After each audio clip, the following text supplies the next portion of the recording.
Welcome on in. Oh my goodness. Higher insight, everyone. How are we all doing?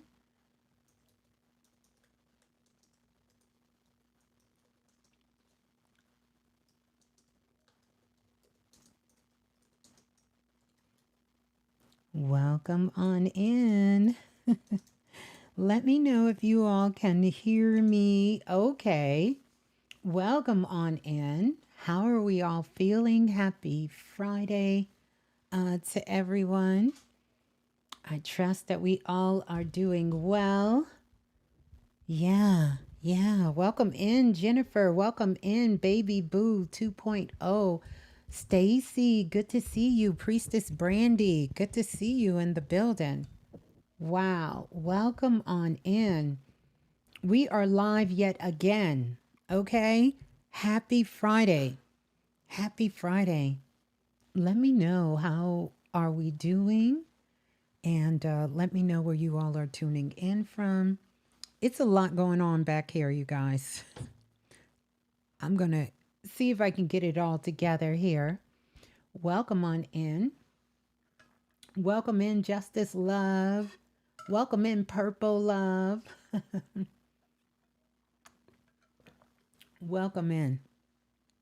Listen. Oh my goodness.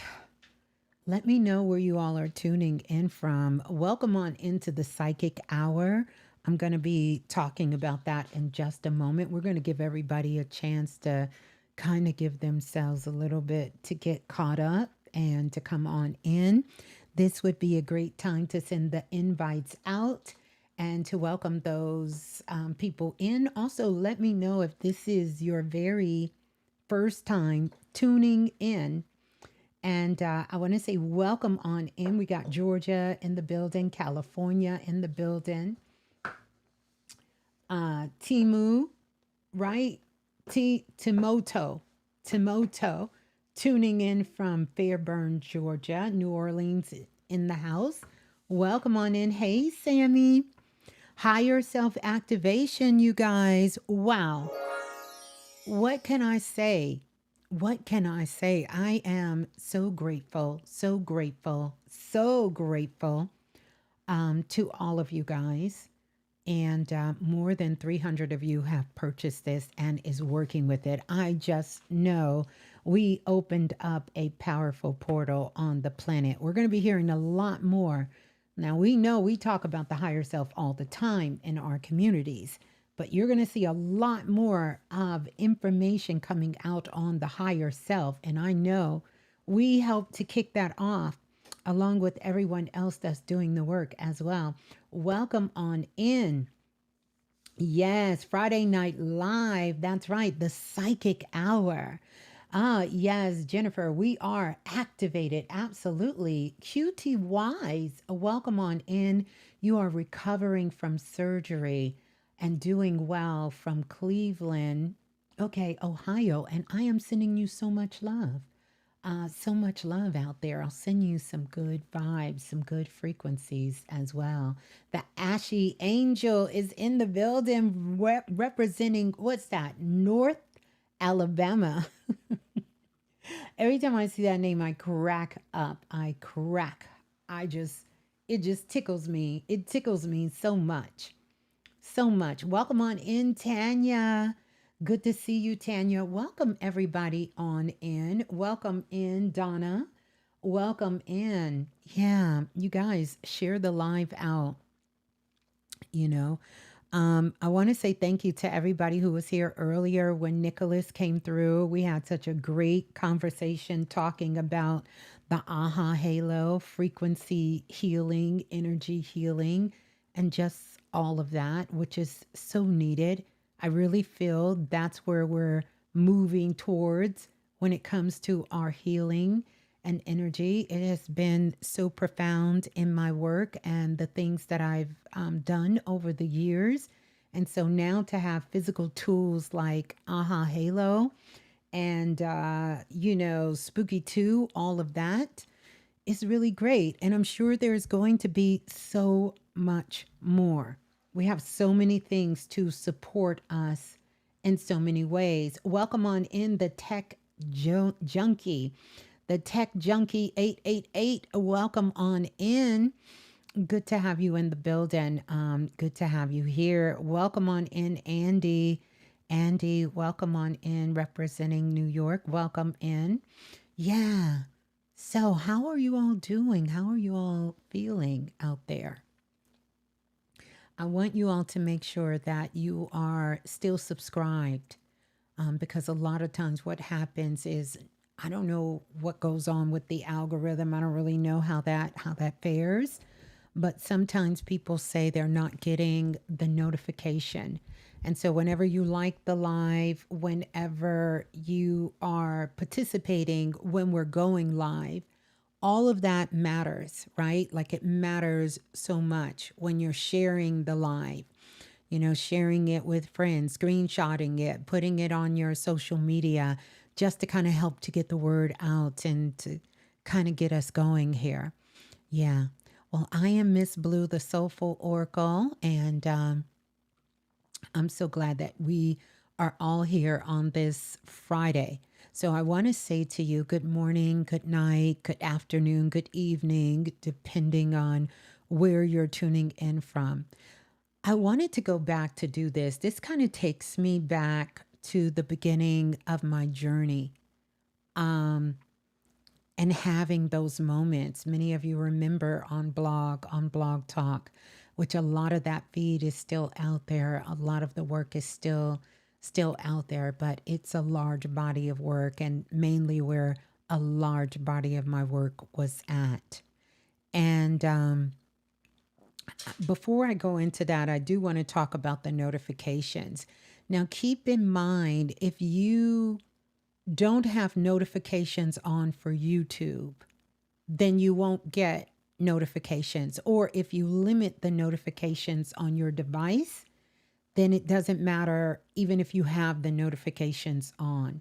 So that's something to keep in mind, because I know some people had spoke to that as well. So if you have your notifications on, put the bell on and your notifications. And if you allow YouTube to send you notifications, you should be able to have that notification.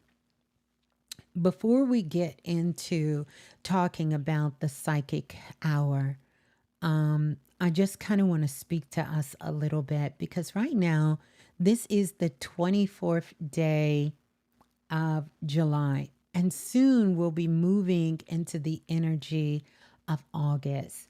And with each calendar year, because there is an agreement on the planet that we all have together with this calendar year, it's going to bring in a different type of frequency, right? And so we're going to talk about the frequency that, we're going to talk about the frequency that the month of August is going to be bringing in.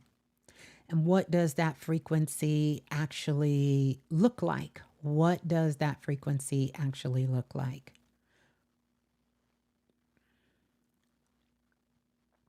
Yeah, so that's what we're going to talk about. We're going to talk about what that frequency actually look like. So, remember this, each time that we gather. Oh, Justice Love says it's the 25th. Depending on where you are in the world, it probably is the 25th. Where I am in the world, it is the 24th. So the 24th or the 25th, just depending on where you are in the world. Because I don't know how I can forget, but that's right. We have people, so family members that are all over the world. So this is so true. So before we begin the Q&A, I want to invite you into something that is going to become a part of our journey together. And that is, we're going to start, calling these segments the Psychic Hour. And we're going to try to keep it, the day out of time. Yeah. So we're going to try to keep it into that segment. Keep it into that. So, what I'm going to be sharing each time that we gather here for the psychic hour, I will be sharing with you what has been consistent. And these are going to be things that are consistent of what I've seen in my one-on-one sessions, even with classes, emails coming in, DMs you guys are sending me, no matter what platform I'm on, like questions that are constantly coming up, which I'm going to talk about that, and see what has been revealing itself through my guides sharing with me, through meditation, through my spiritual practice, and just beautiful conversations that I have with people around and about my family, you all, as well as, when I'm out and about. Like I had a very interesting conversation with the gentleman, an older gentleman today, an older white gentleman today, where he just went in and started telling me some things about his childhood while standing in line. Like it was amazing, and I felt so blessed to be able to be present to have that kind of conversation.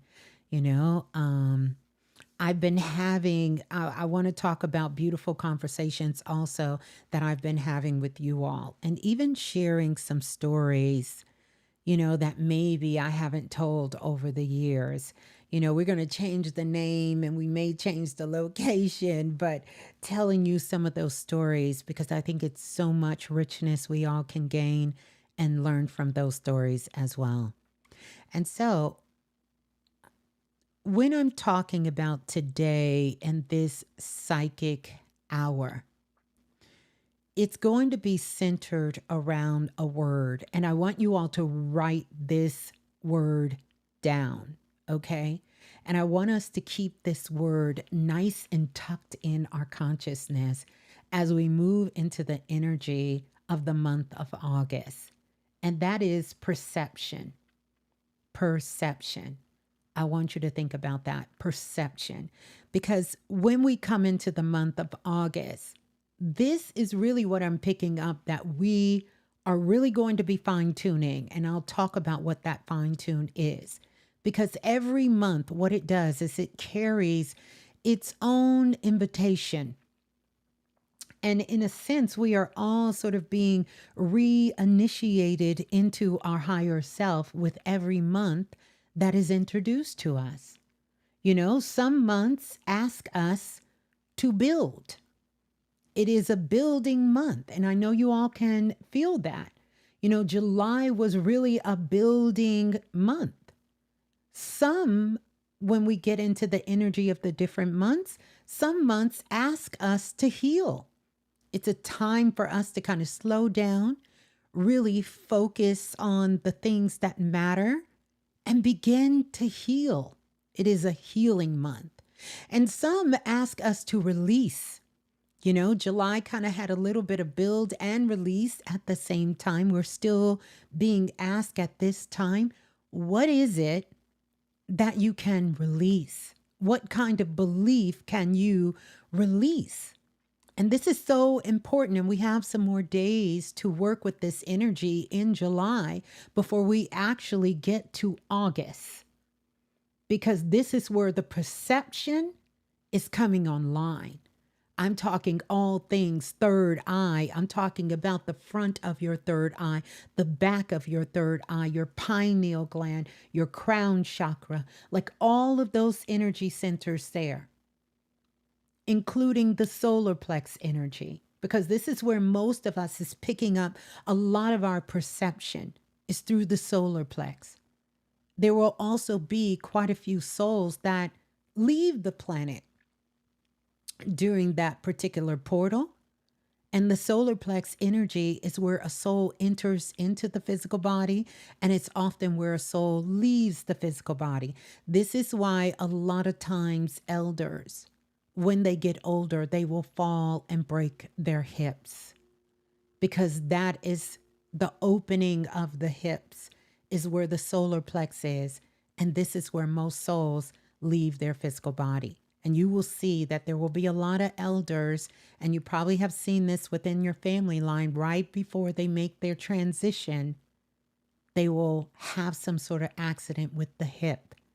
Now, it can happen to some of us even before we are deciding to leave. But there is a contemplation of the soul of how do we move forward? Should I be here? Should I stay? Or should I leave? There is some strong contemplation that is going on when it's inside of that region that has to do with the hips, has to do with that region of the solar plex chakra. So these are going to be some significant key points for the month of August. So I want you all to think about that. And so as I tune deeper into the energy of August, it is something very, very different. I'm talking about extremely different. Yeah, because August is inviting us to perceive, not to simply look, but to truly see, not to simply hear, because we know true hearing comes in through the heart first. And remember, the heart is neutral, right? So not just to hear, but to deeply listen. Listen. Deeply listen. Not to simply think, but to become aware. Because in order for you to perceive, you have to be aware. I want to talk about perception. Because perception, and I remember when I really discovered this, perception is one of the greatest, oh my goodness, it's one of the greatest spiritual gifts that we can cultivate. I'm telling you, so much healing there, so much transformation, so much power in perception, right? And so that's one of the greatest spiritual gifts that we can cultivate, because we're always talking about, and people ask me all the time, Ms.Blue, Ms.Blue, Ms.Blue, what is my spiritual gift? And I'm going to tell you that if you're here and you're listening to me and you do this kind of work with your inner work with yourself, you have all the spiritual gifts. No longer is there such a thing as just being clairvoyant, clairaudience, clairsentience, or just one or two. You have all of these gifts, but you have to do the work to cultivate them. And one of the greatest spiritual gifts is perception, because it is the quiet ability to recognize what always have been present, but it's gone unnoticed. I want you to think about some of your greatest self-discoveries that you have been on. No matter how short you've been on this journey, no matter how long you've been on this journey, what is one thing? And I want you all to drop that. Drop that in the comments section. You can also drop that, you know, if you're listening in the replay. What is the one greatest thing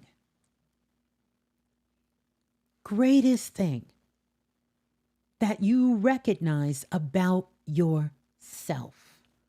What is it? What is that? What is it? Something that went unnoticed about you. What is it? What is it? Do you know what that is? Something you discovered about yourself, because this is the journey. Remember, our ancestors left us so many keys. And one of those keys they left us was know thyself. This journey is about the self. So tell me, what is one thing that you recognize that had been present the whole time, but you didn't notice it? You didn't notice it until you got into some of your own expansion about who you are. Expansion, change your perception. You understand? I love this. Jennifer says, how resilient I am. The Ashy Angel said, extreme empath. Okay. NS says, intuition. Listen, it's there for us. So many spiritual traditions describe this as an awakening, right? Awakening the third eye, not merely as a symbol of a vision, but as an invitation into a deeper awareness, because that's what the awakening is about. I love this. Black Phoenix says super strong survival instinct. Love that. Now y'all moving fast. Now, Cherie Johnson says a caring person. L.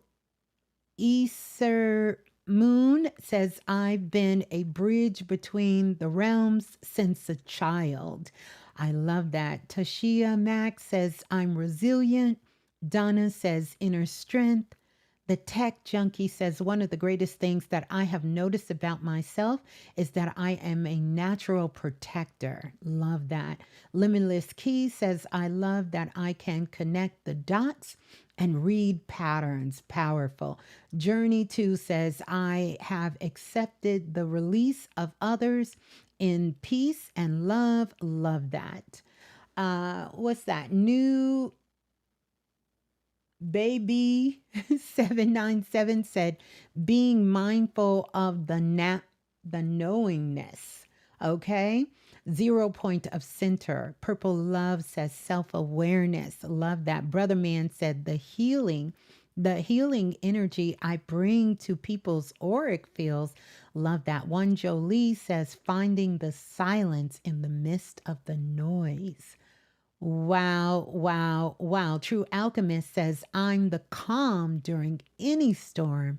Love that. Spicy 4444 says, I am a leader. I love that.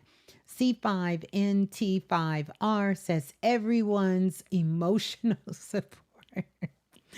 Oh, I feel you on that. I feel you on that. Sekmed Set says, what the aura of my heart can do. Powerful. Do you see how powerful that is? That is so powerful that you are discovering this about yourself. Don't forget this journey, what it really is about.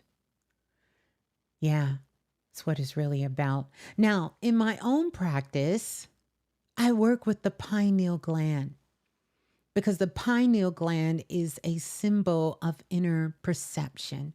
I want you to think about that. A lot of times when it comes to the pineal gland, when it comes to the third eye, I want you to think of the third eye like going into the IMAX theater. And when you go into the IMAX theater, you know how they have the huge screen there? That's what the third eye is. It's a projection screen. A projection screen. That's it. It is projecting the things, the image on the screen. In the back, right there in that little lump in the back of your head, in the back of your third eye. This is where you receive information, higher insight, where you receive divine wisdom, wisdom that doesn't come from this dimension. And also where you receive insight, which can be advice, it can be information, it could be things that you're studying, it can be people in your life that is here to support you. And that's where you're able to take that information in. And a lot of times what I find is people will have a gorgeous front side of their third eye, but in the back, it's kind of closed out. And this is what makes it hard to trust ourselves or connect with our higher selves or stay connected with our intuition and get out of our head. And I've seen this in my own practice. So I want you to know the subtle awareness that I experience around the back of the head. and the solar plex as the center of the inner knowing and your inner confidence, because this is where it comes in. This is where all of that power is coming in, coming in. So, whether you can relate to this through spirituality, through meditation, through your personal experience, the invitation is the same.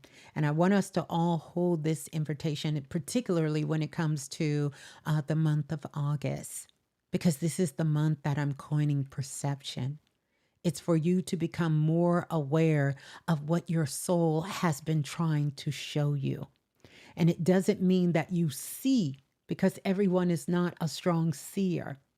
It doesn't matter. Even though we all have the ability to see, and that's what we call within our mind's eye. When you're looking at your third eye, you're looking through it within your mind's eye. We're not talking about the lower mind. We're talking about the higher mind, the higher mind. The higher mind. So, want to talk about that. I see you guys, you discover that fear is an illusion. Confusion is choosing when there's no choice, and your voice heard first is Christ. And to think twice is blasphemy. I love that. I love that. So, however we do it, right? I want to talk about, as we get into the psychic hour here, I want to talk about some of the questions that have been hot topics of questions coming in. And I'm going to open up for questions for you all in just a moment here. But here's one of the questions. How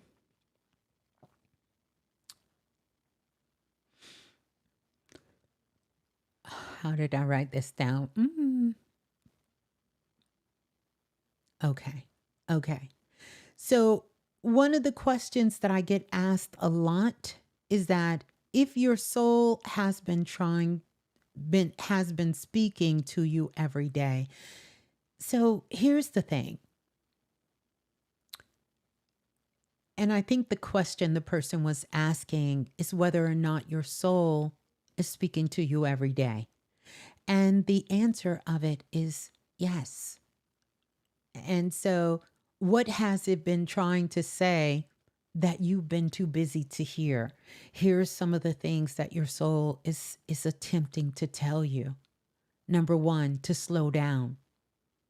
Slow down. And so a lot of time when your soul is speaking to you, you will get that inner sense, that knowing of slow down.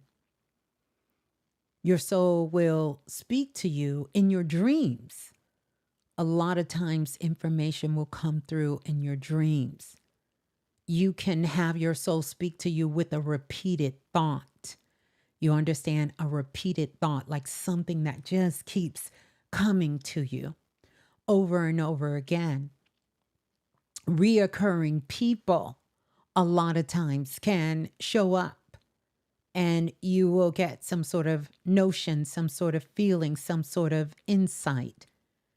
Your soul is speaking to you every single day. One of them is in your quiet moments, or when you're doing something that you are present. You are focused and you are present. So things like doing the dishes, washing your hair, taking a shower, right? So many times cooking dinner, something that requires you to be present.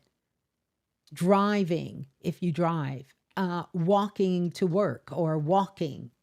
Sometimes even when you're grocery shopping, something that requires you to be present. So a quiet moment doesn't mean the environment is quiet, but it is quiet within, right before you fall off to sleep. When you wake up in the morning, a lot of this is when you will be able to really catch that glimpse of your soul, right? And we use these words interchangeable, but I know you guys can hear what I'm saying. Question number 2. And this question is, are you waiting for another sign? Or are you learning to recognize the ones already surrounded by you? And so this is what I challenge people to think. When you want to get some insight on something you want to do, something you want to explore, something you want a deeper understanding of, and you're looking for a sign, and you get that one sign, but you may be still questioning it for whatever the reason is. I want you to remember that synchronicity is a sign. The mere fact that something is coming up, many of you come in here and you say, oh my goodness, I was just having this conversation with someone. So you had the conversation, you had the download, you had the conversation, you come here, we're talking about it. You had no idea this was going to be going on. These are the synchronicities that are happening. And in this particular time, in this window we're coming in, it's a couple of things that may come up. You'll have the synchronicity. Numbers will speak to you that way. You might begin a conversation and all of a sudden you look up and it's 535. Then all of a sudden you go to the grocery store later and you pay for something and it's 535. That's your change. Can show up in numbers. It can show up in conversations that have nothing to do with you. You could literally be out and about and someone could be walking in front of you and they could be speaking about the same subject you're talking about, or they could be answering your question. That's called a Cleon. And you ain't have nothing to do with the conversation. You just there ear hustling and they answer the question for you. And you know that because you're going to feel it within your body. You're going to feel it within your spirit. You're going to know. So conversations. The other thing is timing. The timing of things. You will be able to see the synchronicity for the timing. And these are also signs. We don't always see them as signs, but they are signs. The other thing is opportunities. Sometimes we forget that having these opportunities that we can bring our awareness to, that is also a sign. The fact that you even have the opportunity. Yeah, yeah. Mm-hmm, mm-hmm, mm-hmm, mm-hmm. So another question is, what part of yourself have you outgrown? And I want you all to think about that. What part of yourself have you outgrown that your spirit has already released? A lot of things that is going on for a lot of us, even where some of us are struggling at, is old identities. Old identity. I can't remember who the singer was, but I remember watching a interview. And the singer was very upset and she was speaking about, you know what? She said, I didn't want to go on tour and I didn't want to keep singing that song because I wrote that song like 4 years ago. It became a hit and now I done moved on to something else.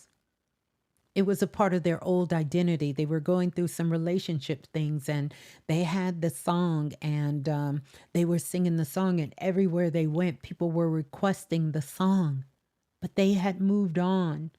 It was a part of their old identity. So I want you to begin to start thinking about what part of yourself have you outgrown that your spirit has already released. Release from you? Is it your old identities? Because we've had many, in ancient Kemet or ancient Kemet, as they say in Egypt, they would talk about the goddess of 1,000 names. These are different identities, different parts of the personality and the character. You are a living being on this planet. You are supposed to outgrow some shit. You can't keep saying, well, I've been this way my whole life and this is what I always. You have to outgrow some shit. You do.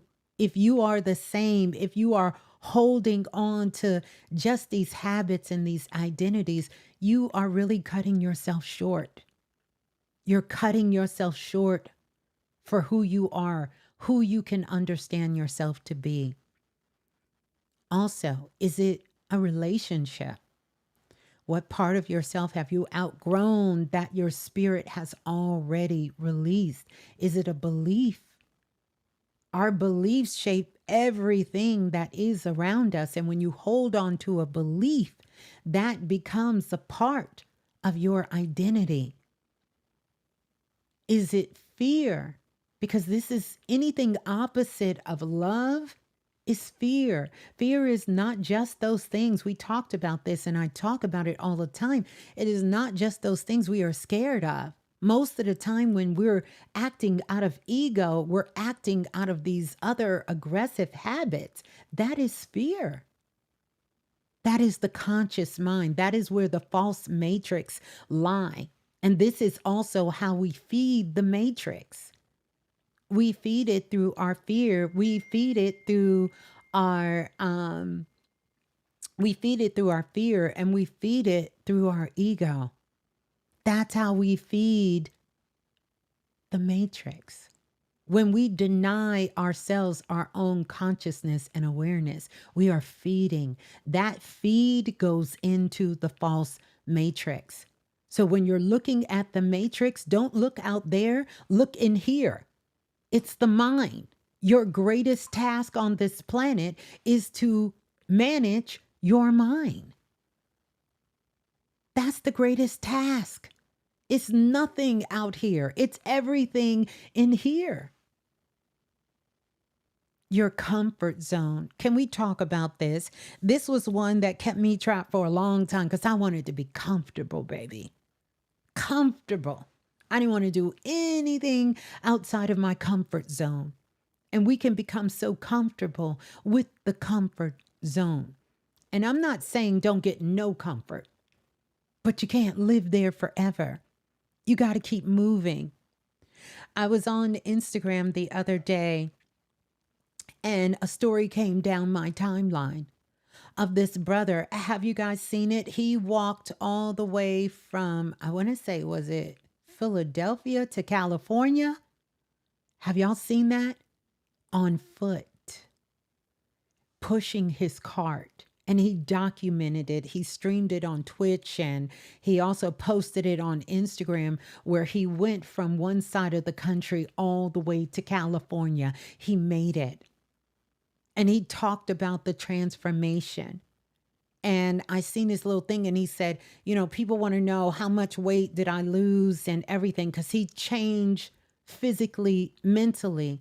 But really his internal transformation came from him spiritually because it changed him. When you're doing your work, it should change you. There should become parts of yourself that is unrecognizable. And I want you to ask yourself, are you really doing internal work? And what part of you has become unrecognizable to where you know you are unrecognizable? You are not the same. You are not the same. And people know you're not the same. Your vibration is not the same. You don't even look the same. Because when that transformation starts to happen inside, it starts to take itself into the physical world. Things around you, maybe what you used to like, you don't like anymore. And what you used to not like, you love now. There should be some changes happening inside. Changes. I want you all to think about that because sometimes, you know, we get remiss and we start holding ourselves back unconsciously, right? So question number 3, which is going to go, we did question number 3. We're going to go into question number 4. What if intuition isn't becoming louder? I get asked this question. How come my intuition isn't getting louder?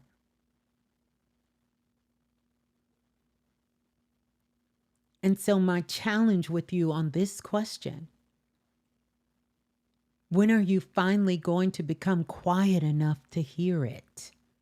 because you can't have the mind doing this. I gave an example because this was an example one of my guides gave me. And I had this real example from one of my neighbors who had a dog. And this dog literally thought the neighborhood belonged to him. Go figure. Meaning, if someone came on the block that he didn't recognize, he was going to run after you. He was going to bark his little ass off, and he's going to chase you until you get off the block. I don't care who you are. Kids could not even really go outside and play because he was on patrol 24 hours a day, 7 days a week. I want you to imagine, and I'm sure some of you know this. Have you ever been over someone's house and they had a dog? Mind you, as you're pulling up to the door, you hear the dog sounding like he's getting ready to attack you. And the person says, "Oh, they don't bite. Shut up." They're telling the dog to shut up. You come in. The dog is running all over the place, jumping all over you. They're trying to get the dog to settle down. They're running all over. They come outside to walk you outside. The dog is outside. He's pooping and pissing in everybody's yard. He's chasing everything that's going by. He's barking at it. That's your mind. That is your mind. It is like an uncontrollable dog. I'm not calling your mind a dog. Stay with me. But that part of it, that's how the mind acts. And here you are, you chasing behind the dog like you chase your mind.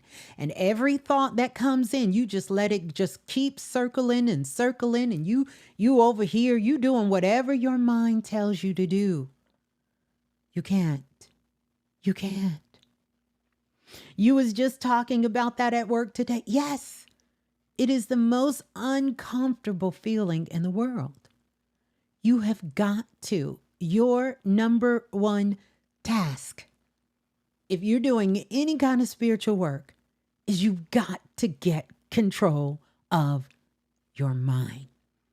You do not have to chase every thought that comes in your mind, because all thoughts don't belong to you. Science have proven this. What are you chasing these crazy ass thoughts for? For what? Don't do it. Get out of your mind. Get out of your heart. Stay out of it, because it's causing you to err. It's causing you to slow down. It's causing you to make bad choices and decisions. It's holding you back. It's keeping you in delusion. And so if you've been working towards something and you're saying, "Listen, I'm doing everything I'm supposed to do, and we're not, the needle isn't moving. I'm not moving forward." Check your mind. Check your mind. That's what you got to check. Then you can start becoming quiet enough.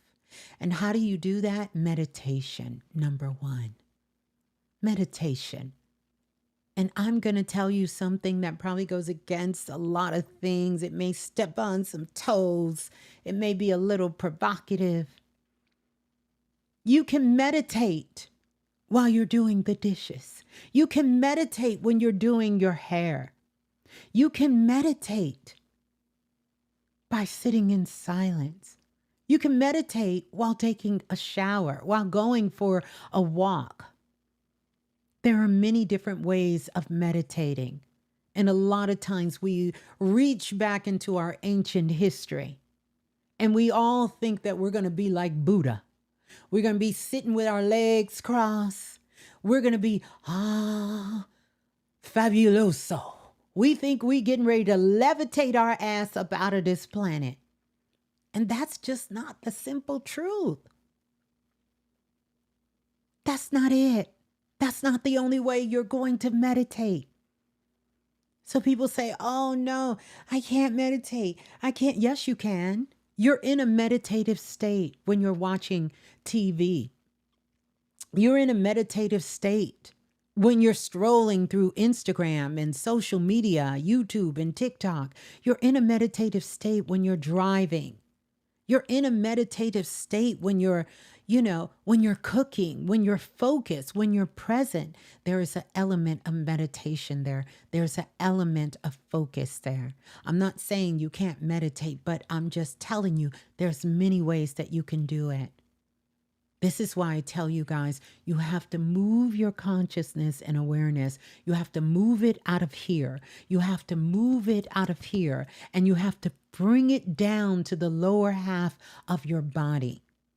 You have to get it out of the constraints of where these thoughts can be intercepted, right? Where they can be highly influenced. And the mind is where thoughts are highly influenced. The heart is where the heart can be highly influenced. Why? Because we don't really utilize them for what they were designed to use. I want you to know that we have overworked, we have over-delegated the mind to where a lot of time the mind says, you know what? I quit. I quit. I give up and I quit. Yeah. And we have people whose minds are breaking down because the mind is saying, listen, I signed up, but I didn't sign up for all this shit. That's not even what I'm supposed to do. Imagine if you were to go on a job and they tell you that your job is for you to sign people in, welcome them. And all of a sudden, every 2 minutes, somebody's telling you, oh, can you go clean the bathroom? Oh, so-and-so is hungry. Can you go get them something to drink? And oh, by the way, someone's at the back door. Can you go to the back door and let them in and get the freight and put it out on the floor? You're going to say, hold up. Oh, wait a minute. Wait a minute. Let me look at my job description because I'm supposed to be at the front desk looking cute, baby. I'm supposed to be welcoming people in. I'm supposed to be thanking them for coming. That's my job. My job is not to go clean the bathrooms. My job is not to go cook the food. My job, and this is what we do with the mind. Remember, the mind is excellent at putting IKEA furniture together. That's what the mind can do. The mind is excellent for reminding you that before you go to Sam's Club to bring your own bags or your box.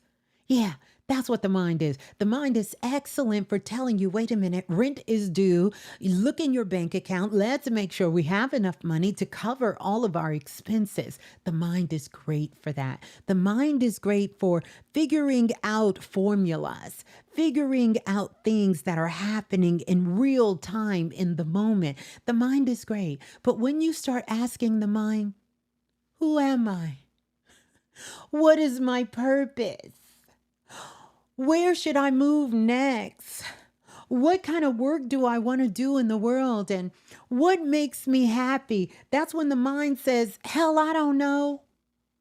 And then the mind says, wait, I have a job to do here. And that job is to keep you safe. That job is also to help you make predictions. And the mind makes predictions based off of your past. That's how the mind makes predictions off your past. Oh, that relationship you was in, ooh, girl, you know that shit went real south, real bad. So you getting ready to get in another relationship? Oh yeah, this gonna go real bad, real fast. We gonna help you because this is what you focused on for so long. So the mind says, yeah. The mind does one or two things. The mind either accuses or excuses you. You know how that person, nothing is their fault. Their mind excuses them for everything. The mind says, okay, you got to pass. Ain't your fault. Ain't your fault it's not your fault. It's not your fault. It's not your fault at all. You didn't do it. It ain't had nothing to do with you. Nothing to do with you. Don't worry about it. Who cares what they think? Who cares what they say? Who cares what they feel? This is not your fault. You're doing a wonderful job. You're doing an awesome job. You're the greatest person in the world. Don't listen to your mama. Don't listen to your daddy. Don't listen to your man. Don't listen to your woman. Don't pay attention to your children. Who cares what that job says? You don't need that job. You don't need nobody. Only person you need is yourself. Yeah. That's a mind that excuses you. Then some people have a mind that accuses them of everything. It's all your fault. You don't know how to do shit right. This is your fault. You did this. You did this. This is all your fault. All your fault.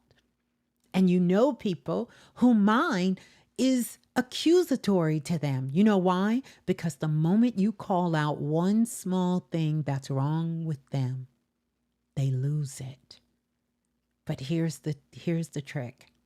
They're losing it because their mind has already spent hours beating themselves up. And how dare you come and point out some shit that their mind has already convinced them is their fault anyway.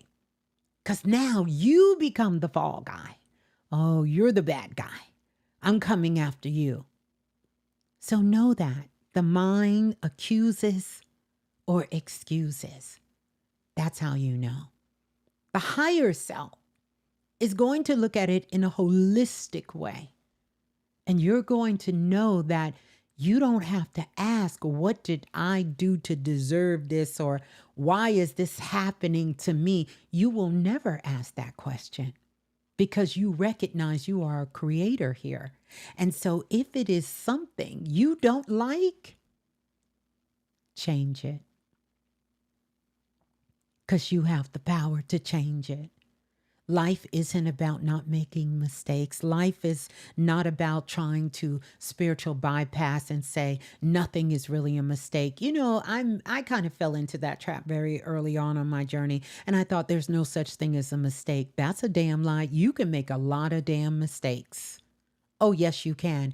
And if you do not have enough wisdom to recognize that you need to do some course corrections within yourself, you're going to be stuck.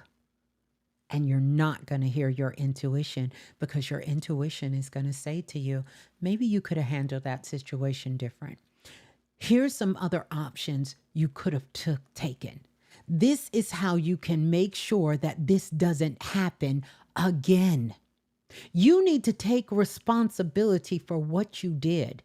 Because at the truth of the matter is we're only doing the very best with what we know at the time that we know it. Hence the reason we say, or the saying goes, when you know better, you should do better. Should. Not because you have to, but you should. You should do better. So don't fall into that trip. Let's keep going. What if intuition isn't becoming louder? Maybe it's your nervous system. If you're already on edge, and I'm not talking about the facade, because we can be looking real cool, because let me tell you something. There's been times in my life where death has been at my door. And I have been cool, calm, and collective, baby. Listen, poker face. You good? Oh, yes, I'm fine. No, I'm not. No, I'm not. I'm not fine. I'm not fine. Hell, I may not even be inside my body. And I've been able to read many people around the world where I'm saying to them, I hear what you're saying, but your energy don't lie. You're not good. You know how people say you cool? No, you ain't cool. Okay? If your nervous system is not calm, if your nervous system doesn't feel safe, if you are not safe within your body, you can't hear your intuition. Or you're going to mistake your intuition with the lower aspect of your mind, which is where what we call textbook ego is. And you're going to think that it's intuition. And you're going to be responding with it. And it's one of those things that it's good until it ain't. It's great until it ain't. You understand? So we have to make sure that our nervous system, we feel safe within our bodies. You know, we feel safe within ourselves. We feel safe within our own thoughts. We feel safe within our heart, how we feel, our environment, the things that we're taking in, the people we are connected to. Like all of this goes into how your nervous system is responding. Now, another thing that you can do so you can get to the point where you can become quiet enough so that you can hear your intuition. Yeah. Deep breaths will calm your nervous system. Yes, that's a part of it. But then there is a regulation that has to happen, because every time you get in front of somebody, you can't be going, you can't do that. You No, I don't advise that you do that. You have to learn how to regulate your nervous system. Yes, deep breathing, that's a part of the practice. It's a part of the training. But a big part of it is you got to stay out of the mind and you got to stay out of your heart. Remember, the heart is neutral. So when you start getting all these emotions and the feelings and everything, these are not authentic emotions 90% of the time. They're emotions that were created based on your mind. And that is sending a signal to your body. And then you are physically responding to your mind's perception of what is happening. Yeah, you can't be, they like, you good? Yeah, yeah. No, you can't. No, you can't do that. We don't want to be out there like that. I'm not saying that sometimes we ain't got to do that, because one time I was on the airplane, I surely was deep breathing. I was deep breathing. It was a little bit of turbulence going on. But you get what I'm saying. So you have to be able to do that. Have to be able to be in silence.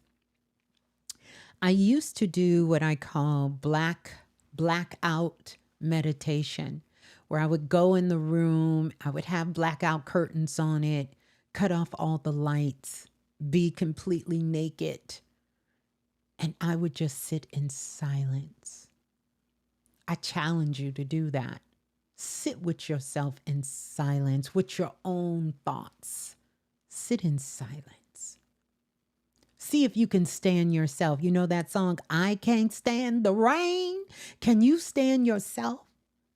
So many people talk about partnerships, talk about wanting to have love in their life, but they can't spend 5 minutes to themselves. They don't like being with themselves. If you don't like being with you, who you think want to be with you? You think it's going to be fun? If you can't enjoy your own company, sit in silence with yourself. See what comes up. See what thoughts come up and stop chasing. Because remember, I told you the mind, that's like that bow, wow, wow, yippee-yay, yippee-yay. It's like a dog. How does the song go? Why must I chase the cat? It's nothing but the dog in me.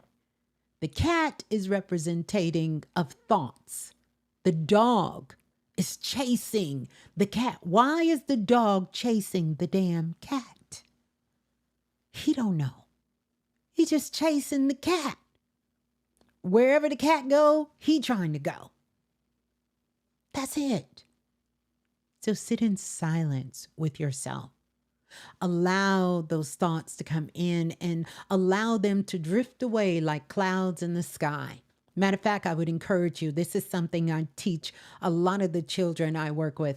Go outside on a day, take your camera out, hold it to the sky and watch a cloud float by and record it so you can remind yourself when those thoughts come in that you know is not true about you. Those self-defeating thoughts, those bad habits. You look at that, you put it in the cloud and you watch it float on by, float on by. You just watch it float away. You don't attach yourself to it. You don't give no thought. You don't give no input. It's like standing there watching the cars go by. That's another thing you can do. If you got a good road near you, maybe it's your block or your street. I don't recommend you do it on your block and your street. People may come for you, but somewhere where you can pull out your camera and just watch cars go by. Just watch them go by and take your thought or visualize your thought going into one of those cars, putting it in the trunk of the car and letting the car go and releasing that thought. And then next, if your intuition is not becoming louder, here's what I'm going to challenge you to do. And we need to go ahead and run them likes up. Let's do that. Okay, we're going to get some reciprocity here.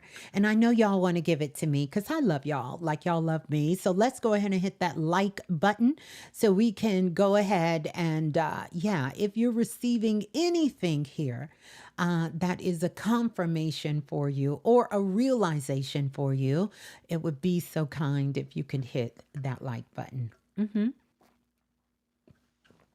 Hit that like button. And I forgot, Empress. Oh, and you had the 535. I just realized that. That was actually the time on the clock. I want to give a shout out to Empress 535 because listen, she dropped some knowledge on us the other live. She said she loves sitting outside in the heat. Okay, that's another way. Because I tried it today. Not on purpose, Empress. Not on purpose. Not on purpose. I was kind of forced to be outside in the heat. And all I kept thinking about is what Empress had told us the other day. She said she goes outside. It could be 110, 115. And it's mind over matter.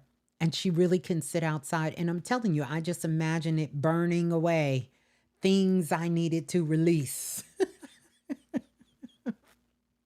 I just imagine it burning away everything I needed to release. And I kept thinking, I don't know how Empress 535 be sitting outside in that heat, baby. But I'm just gonna channel that energy while I'm out here in a long sleeve shirt so I don't burn myself up. And I'm just gonna imagine it being cool. Yeah, and it worked. So we can use these elements, we can use these things to really help us propel ourselves forward. It's some very, very important work. And then next, here's the next one I want to give you. Discernment. Ooh, this is a big one. This is a big one because I love us. I love us in this community, but here's something I see lacking across the board. Discernment. Because the matter of foolishness, and dare I say fuckery, that we out here applauding and giving praise to is beyond me. I promise you, it's beyond me. We have got to use our discernment. Okay? We got to use our discernment. We have to really be able to discern. Okay? Take our concern out of things that are foolishness. And not just cheering on something because it has a certain name to it or it has a certain kind of vibe to it, and just kind of because we want to be the positive one in the group. I'm not telling you to go out here and just start pooping on people's stuff, but I'm saying we've got to use discernment. Discernment. We've got to use our discernment. We have to start doing that. We have to be a little bit more discerning because, see, this is where your intuition is going to kick in for you. You understand? So use your discernment because it's a whole lot of foolishness. I want us all to keep our heads on a swivel. We all have come into this work for many different reasons. And we are moving into a time that our ancestors also know and have lived through, where this is the new sexy, okay? This is the hottest shit on the block. Everybody want to be wide awake. Everybody want to understand about energy. Everybody wants to understand about all of these things. and we have access. We have platforms. We have spaces. We have places that anybody can come out here and just start spitting some shit that they heard, spitting some things that they think, telling you some stories. And folks is just latching on to it, latching on, just latching on to it. You have to use discernment. And that discernment have to take you beyond. And I'm saying that discernment, and I don't take myself out of that space. Question everything. Question everything. Everything, question it. Look around, observe. Wait a minute. This person's telling me X, Y, and Z. What kind of transformation have I seen them go through? What have I seen from them? Not because you know. I remember some years ago, and I know y'all tired of me saying this. I said I wasn't going to do that no more. I'm working on it. But I want to bring y'all back for those who know. I said there's going to come a time where information ain't going to be worth shit. Everybody was like, did she say that? Did she say that? Did she say that for real? Yes. I'm not telling you it doesn't matter.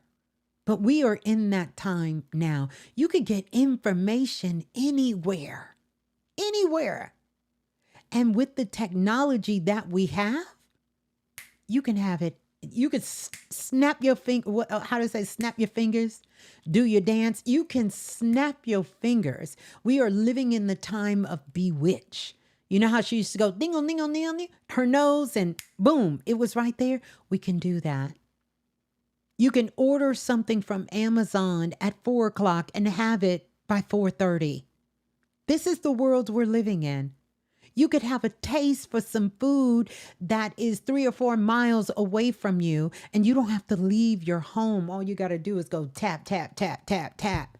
You can tap in. And next thing you know, ding dong, your food is at the door. Right there. This is the time we're living in. If I want to talk to Anubis, I can ding, ding, ding, ding. Anubis ain't even got to give me access to him. I can go on Instagram and find his name and hit call. Hey, Anubis, it's Ms.Blue. How you doing? We're living in that time. I want y'all to understand, we are living in that time. Yeah, Brittany, it's a different world. By the way, shouts out to the reboot of A Different World. You understand? We are living in that world. We're living in that world right now. We are living in this world. We have to have discernment. People are making AI clones. Which, by the way, I ain't mad at it. Clone me, baby. Okay, clone me. It's all good until somebody else clone you. Yeah, we want to clone ourselves, right? So it doesn't make it hard for you to do work. I get it. We got an avatar, something else that can speak for you, something else. I could go and get myself all dolled up, and then I can do an avatar, and that Anubis said, don't y'all call him. He said, but he ain't going to block me. He ain't going to block me, y'all. But if y'all hit Anubis up, he said he going to block y'all. But you understand what I'm saying. So you can have your avatar, and my avatar could come on here and say, okay, Soul Family, we live. The avatar is going to be talking. How you know you talking to somebody that's real? Because I watched some Instagram ads, and they had an older Black lady, and she was up there talking about a healing product, something for healing. Hey, Tajor.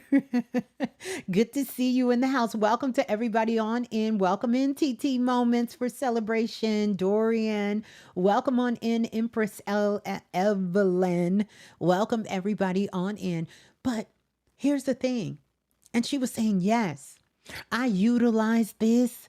I'm in my 80s or whatever she was in, and I take this every single day. And I watched everybody under the comments, and they were saying things like, wow.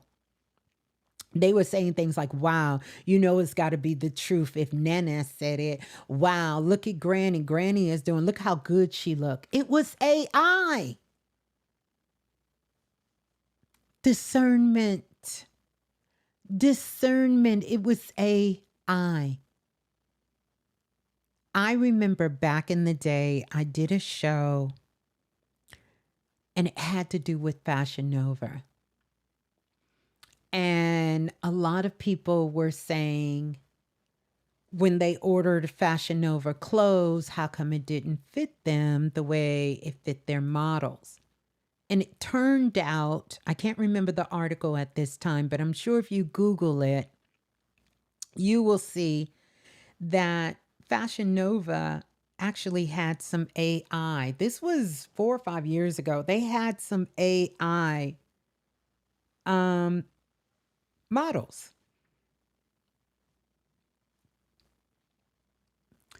They got Instagram, um, Instagram people, TikTok people that aren't real people that got millions of followers, people following them, and they don't exist.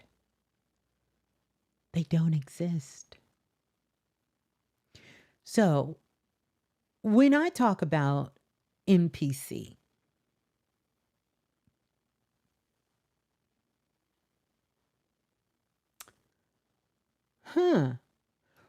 when I talk about it, that's what I'm talking about. The consciousness on the planet has already raised. And so if you're not tapped in, I ain't going to call you behind. Well, first of all, if you're here, you're tapped in. So let's get that out the way. But there's a lot of people. The frequency is already raised.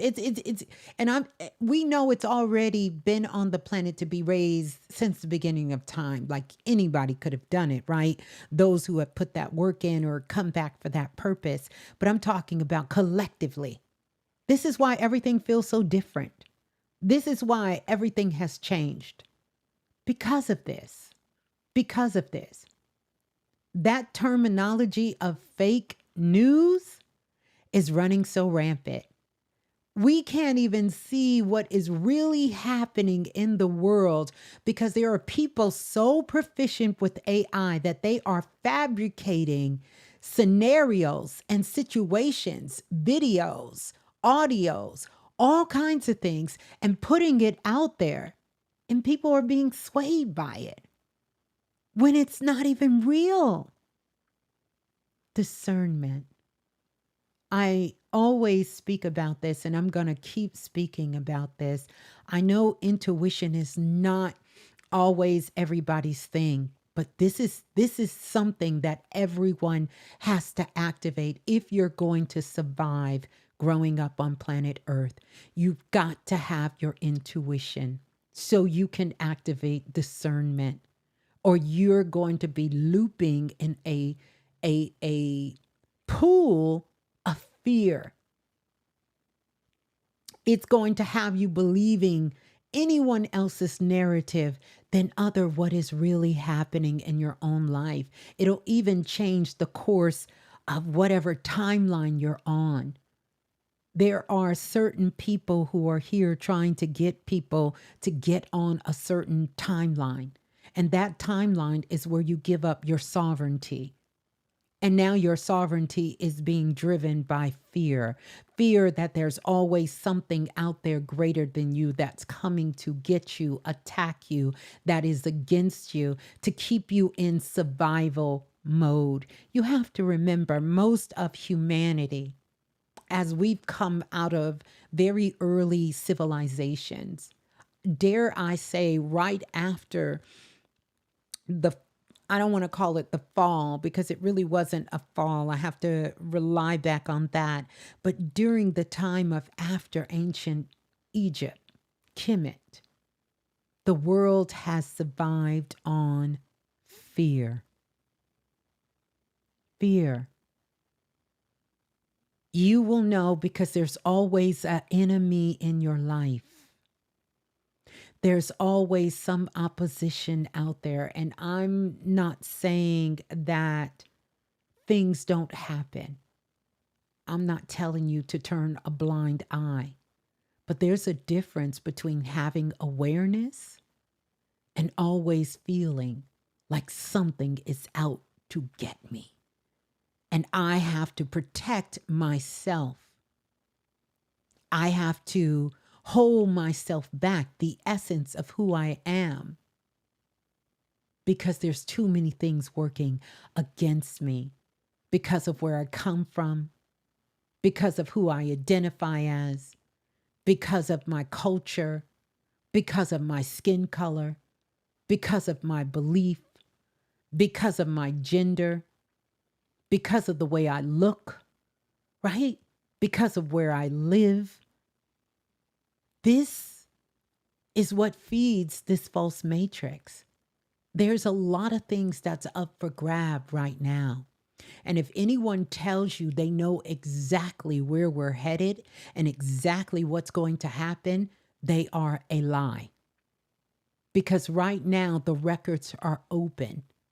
And you, me, all of us are writing the records as we go.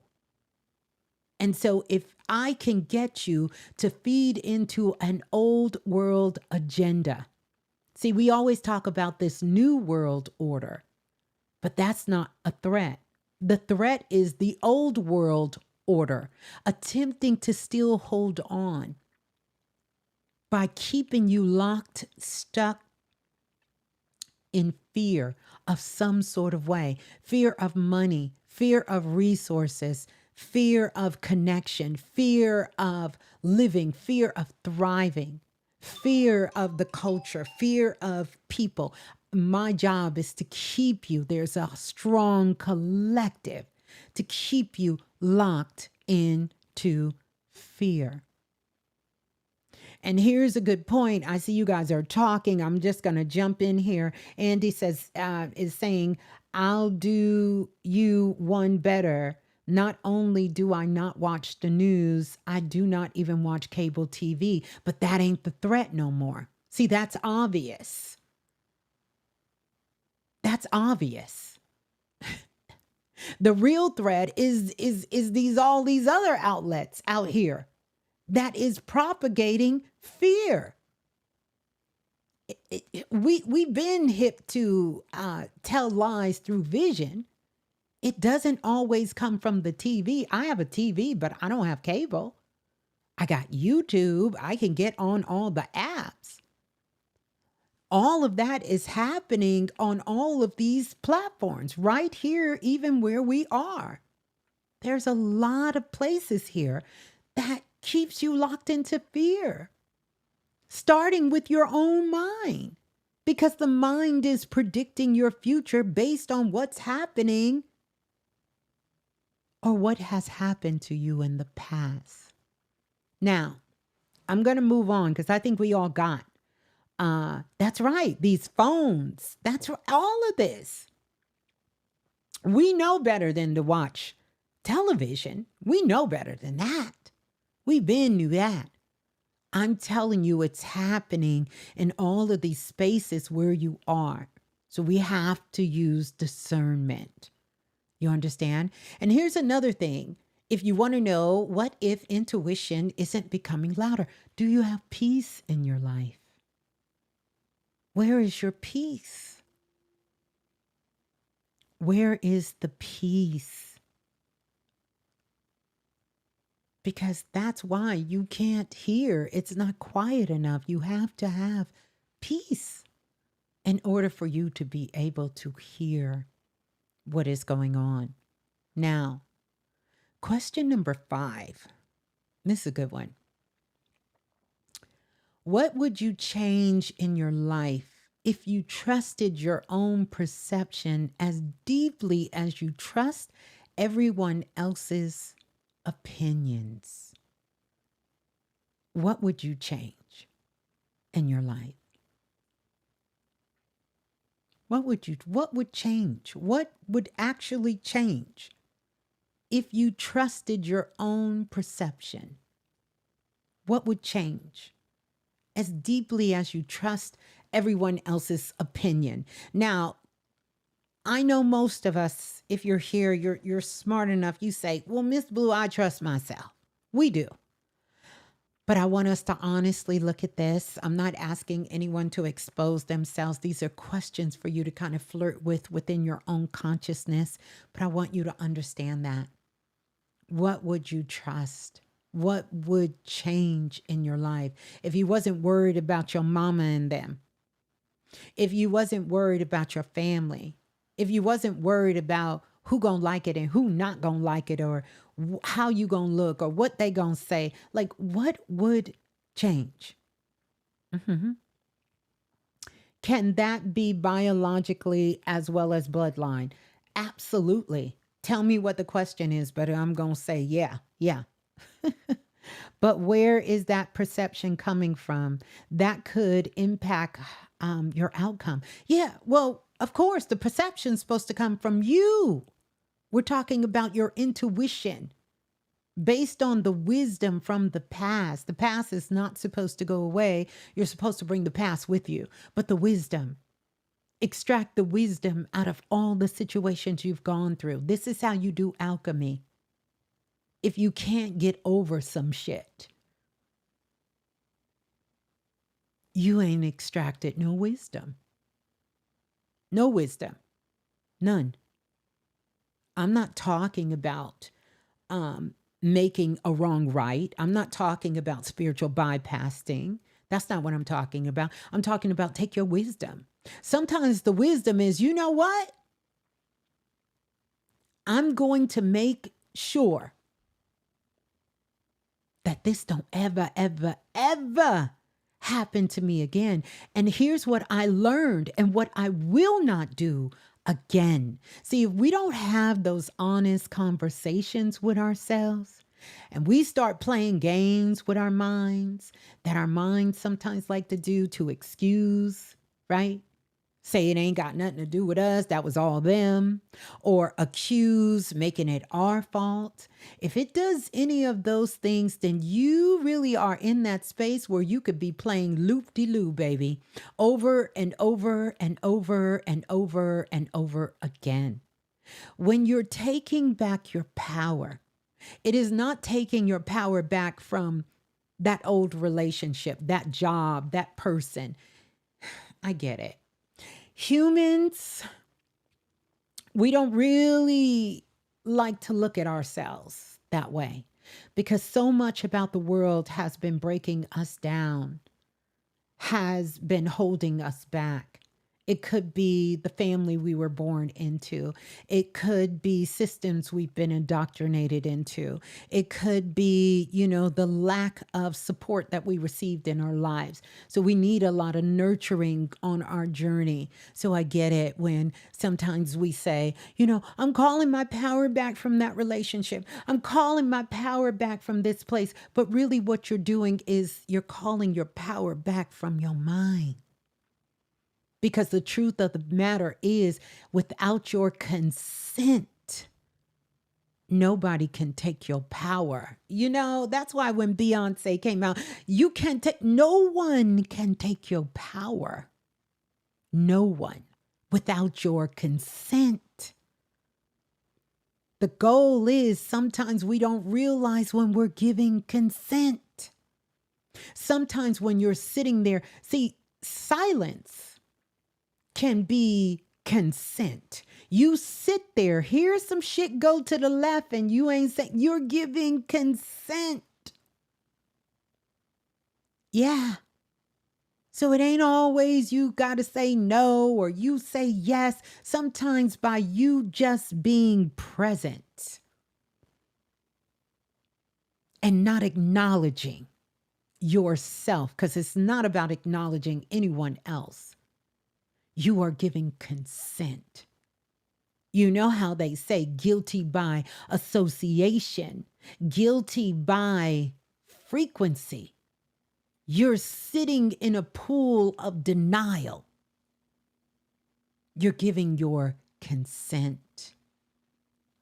And you don't want to do that. You don't want to do that. You don't want to do that. You want to be consciously present and aware, because this is how. That's it. Sometimes we don't realize. There it is, right? Yes, sometimes we don't realize you gave consent. You trying to figure out why is that going down? Because you gave consent. Oh, I didn't say nothing. Yeah. That means you gave consent to whoever's strongest consent was going on while you were present. Yeah. That part. You sat your ass right there in the midst of all of that damn foolishness that didn't really have anything to do with you, but you were present. You gave consent. And therefore, whatever karma, whatever frequency goes along with the group, your ass is going along with it too. Yep, you getting dragged with it, right with it, because you gave your consent. And just because you were quiet, just because you didn't say nothing, you were present. That is consent. So be mindful of that, because that discernment matters not to me. It should matter to you. Matters to you.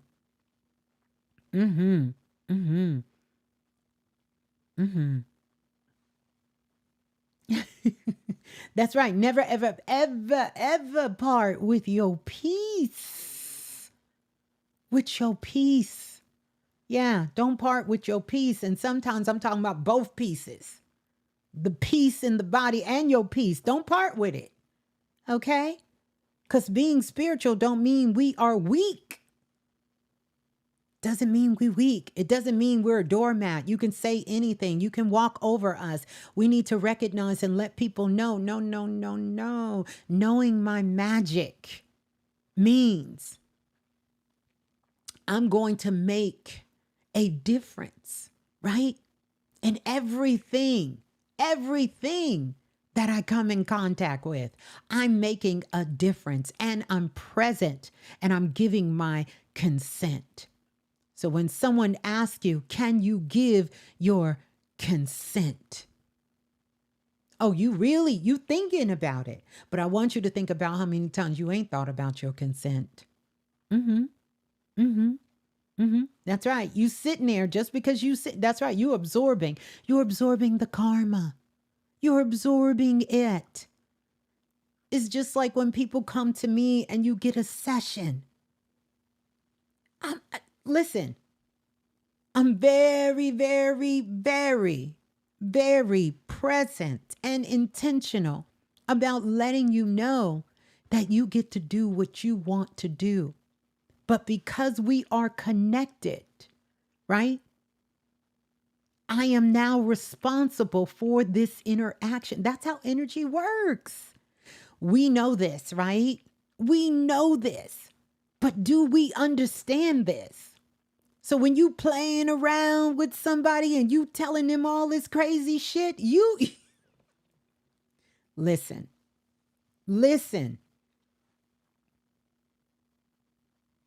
Men lie, women lie. Sometimes children lie, but energy don't lie. And we know that karma is not good. Karma is not bad. It's just what is. What is. It's what is. And yes, karma can be a bitch, but karma doesn't have to be a bitch. Yeah, that part. That's just real talk. Sometimes in these spiritual communities, we don't want to talk about that. But when you open your mouth, I don't care if you don't know what that means or how you're connected to it. Yes, you are intertwining yourself. I used to tell a friend of mine this all the time. Why do you keep jumping your ass in the middle of a circle that nobody asked you to get in the middle of? Because now you are connected to all of that energy. All of it. Now, don't get me wrong. Sometimes we are very helpful, and that's what I would wish for all of us. that we are jumping in the middle of the circles that we know we can make a difference. Not just giving lip service, not just taking you on a wild goose chase, running you to Mars and Jupiter and over here in a tunnel and back over here with the aliens and back up here with this and playing around with that. Yeah, it's all cute until it ain't. It's all cute until it ain't. So we have to be responsible when growing up on planet Earth. And guess what? Some people can play with their mind like that. I don't know about you. I don't play with my mind like that. But some people can. That's right. How can one clear not so good karma? That's a powerful question. I'm going to get into it. I'm going to get into how you can clear your karma, because it starts right now. You start making better choices, because higher frequency, good frequency, let's just call it that for the sake of the discussion, because all frequency is good. We are the ones with our intentions, with our unknowingness, right? With our consent is how we change the vibration of the energy that we're connecting ourselves with. And you change it by changing your ways, by making better decisions, by connecting yourself, and by stop listening to your mind. Get out of your mind. Stay out of it. Right? Being intentional, right? Focusing on being the best version of yourself. And I'm talking about your values, because this is another thing. If, I guess I'm just in one of these modes tonight, but here's another thing that I have a bone to pick, and you all let me know. 222, I'm loving it. And 177, we have 222 people who are listening in live. Let's get those likes up, especially if this information is, you're hearing something. But one of the things that I will tell you,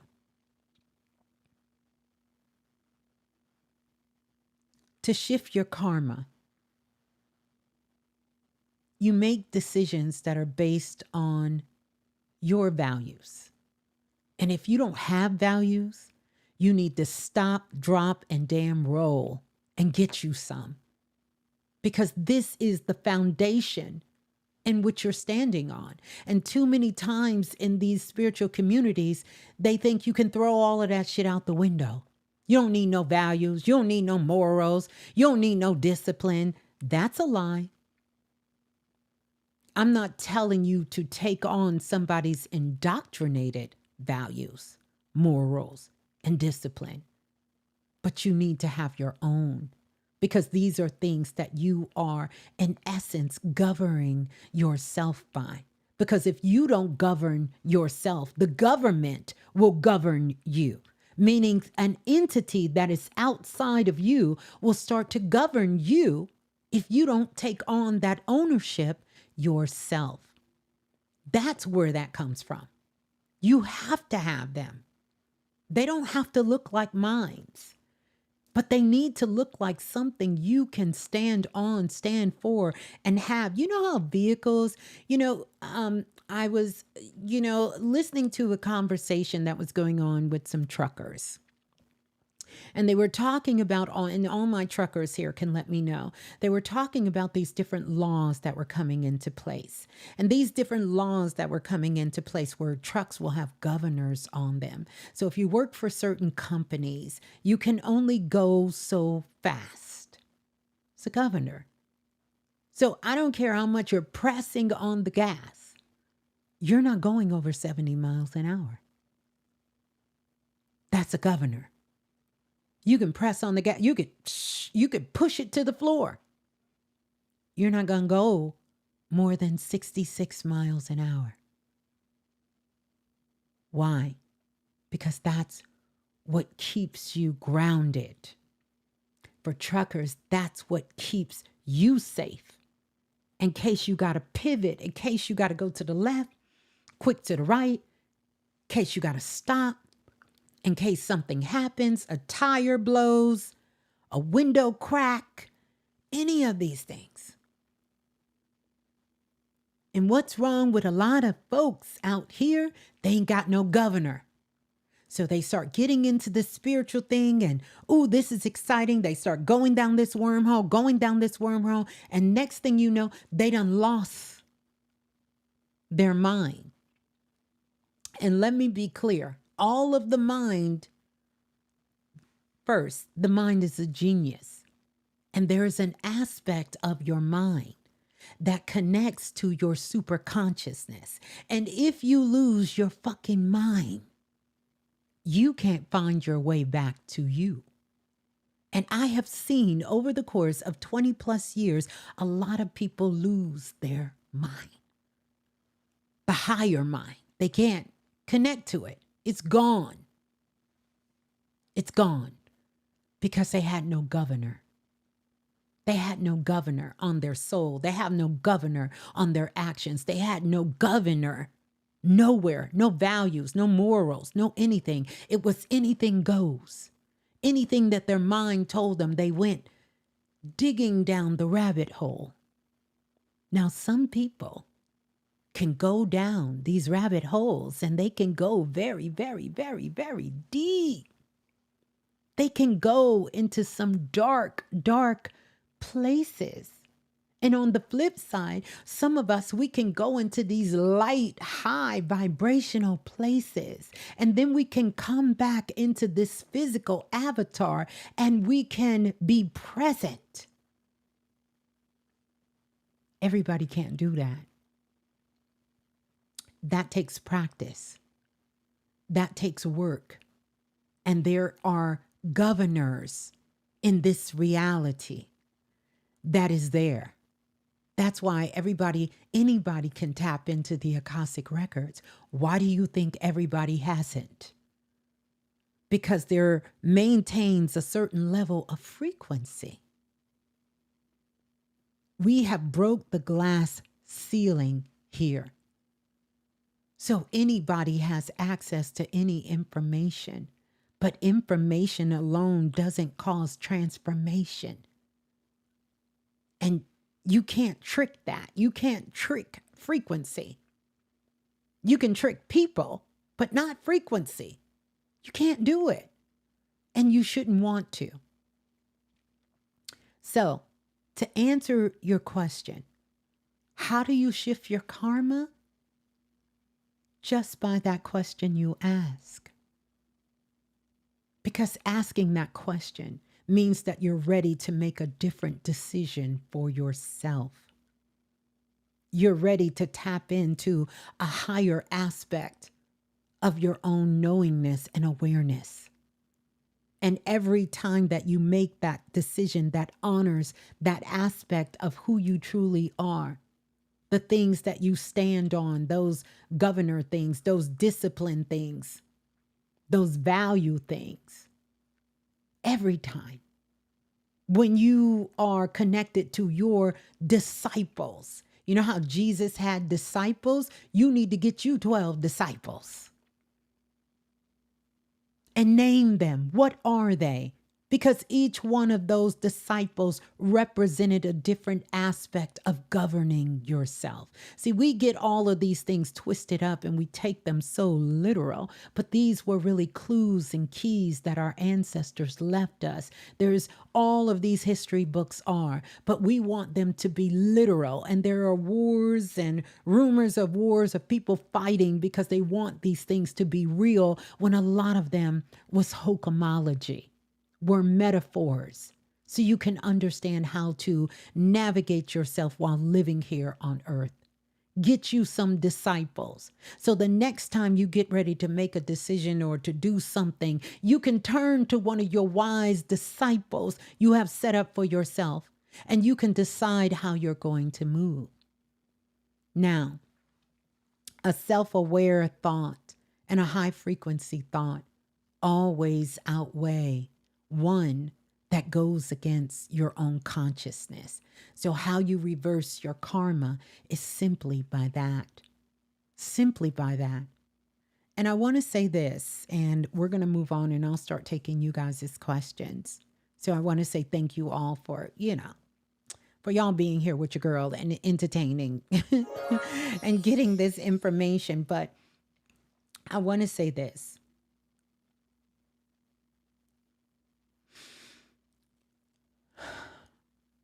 Yeah, I'm going to pause on that part. I'll come back to that.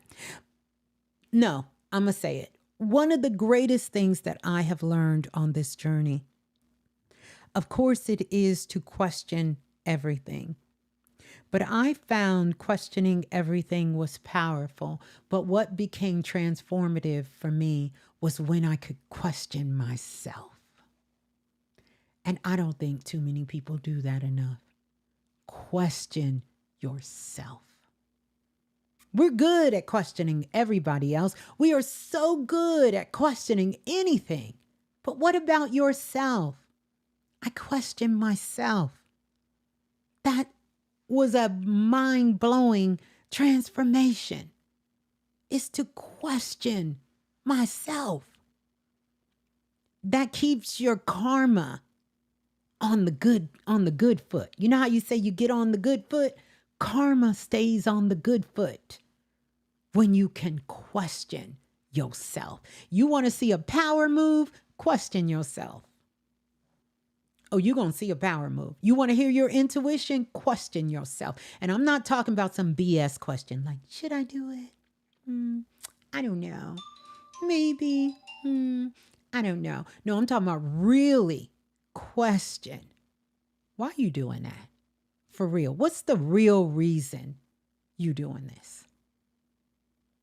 And give yourself a chance to answer honestly.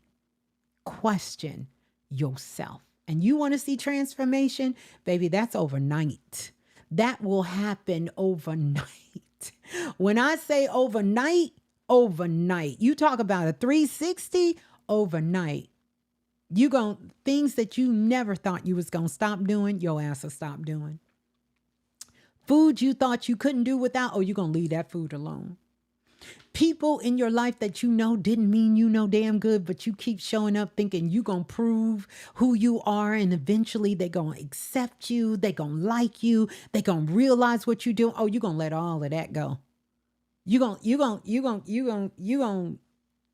it go. You going to let it go. You're going to be able to let it. When I say let it go, oh, you're going to be able to let it go. Let it go. And even family members that you love, but you really can't stand their mindset, none of that ain't going to bother you no more. You're going to be able to let all of that go because you're going to be so connected to you. Who? Listen, when you're the one who knows, you're the one responsible. You can't be out here acting out, wilding out, crashing out when you're supposed to be the one who knows. Can't do that. Now, don't get me wrong. Certain things require us to show up, baby, and to show out because we ain't to be played with. Please don't take my kindness for a weakness because it ain't weak. And sometimes we got to meet force with force. That's a real thing too, right? But that's not an everyday way of operation. That ain't it. That ain't it. You don't let no one play in your face, but the main person you can't let play in your face is you. And most of us let ourselves play in our own face. And that's why when it happens on the outside, oh, we ready to go over the top. You're ready to go over the top because guess what? You've been playing in your face the whole time. So that's how you turn it around. That's how you turn it around. You turn it around in an instant. You remember, some of y'all remember that song, Turn the Beat Around. Y'all remember that? Love to hear percussions. Y'all remember Turn the Beat Around, turn it upside down? Yes, that's how you turn it around. You turn it around instantly. So start questioning yourself. That's a power move. You want to get a power move? That's it. Question yourself. Yeah. You got to question yourself. Question yourself. Don't be afraid. Don't be afraid to go toe to toe with yourself. Toe to toe. Wait a minute. Why are we doing this? Go toe to toe. Toe to toe with you. Yeah. Yeah. I love it. I love it, love it, love it. Okay. So this is where we are. Oh, we're going to get ready. I'm going to take some questions. And I want you guys, if you didn't go back and read, did y'all read the description? Because I want y'all to read the description. I want y'all to read the description. Oh, by the way, I would be remiss. I want to bring this up. I want to say shouts out again to everybody who got the higher self. We still have time in this month to work with the higher self. And right now, more than 300 of you have purchased it. And I want to say thank you to you guys continuously letting me know how this is transforming you. And I am literally blown away in a good way because you're putting in that work, right? And this experience is different for all of us, even though we have some similar themes and some likenesses, especially when it comes to our masculine and feminine energy. And I'm talking right hemisphere, left hemisphere. I'm talking masculine and feminine energy. I'm talking mother, mother energy, father, father energy. We opened this portal around the time when we were in Cancer season. By the way, shouts out to all the Leos in the building and happy born day to everyone celebrating a born day during this Leo season. I want to let you know if you're interested in getting it, it's still available. Tap in. Tap in. When I say tap in, listen, you're going to want to tap into this. And it is $22. I'm going to go ahead and give you the price because I know many of you guys maybe can't get in the class with me. Maybe it's just not the right alignment or time for you at this particular time. But this is something you can work with. This is something you're going to get the ritual that I come with it. I'm going to give you the ritual. You'll be able to have the ritual. You'll be able to tap into the ritual and do the work, right? The second page here, you'll get this. You'll download it. This is the higher self activation digital pages. You'll be able to work with this, right? It's going to tell you how to get access to the audio files. Okay. It's going to tell you how to get access to the audio file. I want to say thank you. Thank you for you guys signing up. Thank you for everyone who's purchasing this now or who has purchased it, because I see a few of you purchased it once I came live. So thank you guys. So 22. Listen, tap in. You're also going to get the subliminal activation that helps you to work on your unconscious, your subconscious mind. Because for many of us, we've been doing this work already. It's just this program that's still running in the back of our mind, in the back of our mind, in the back of our unconscious. And that's what the subliminal helps you for. The more you listen to it, one time does you good, but I'm just going to tell you the truth. The more you work with it, the more you listen to it. Because one thing I can do is I can give it to you, but I can't make you do it.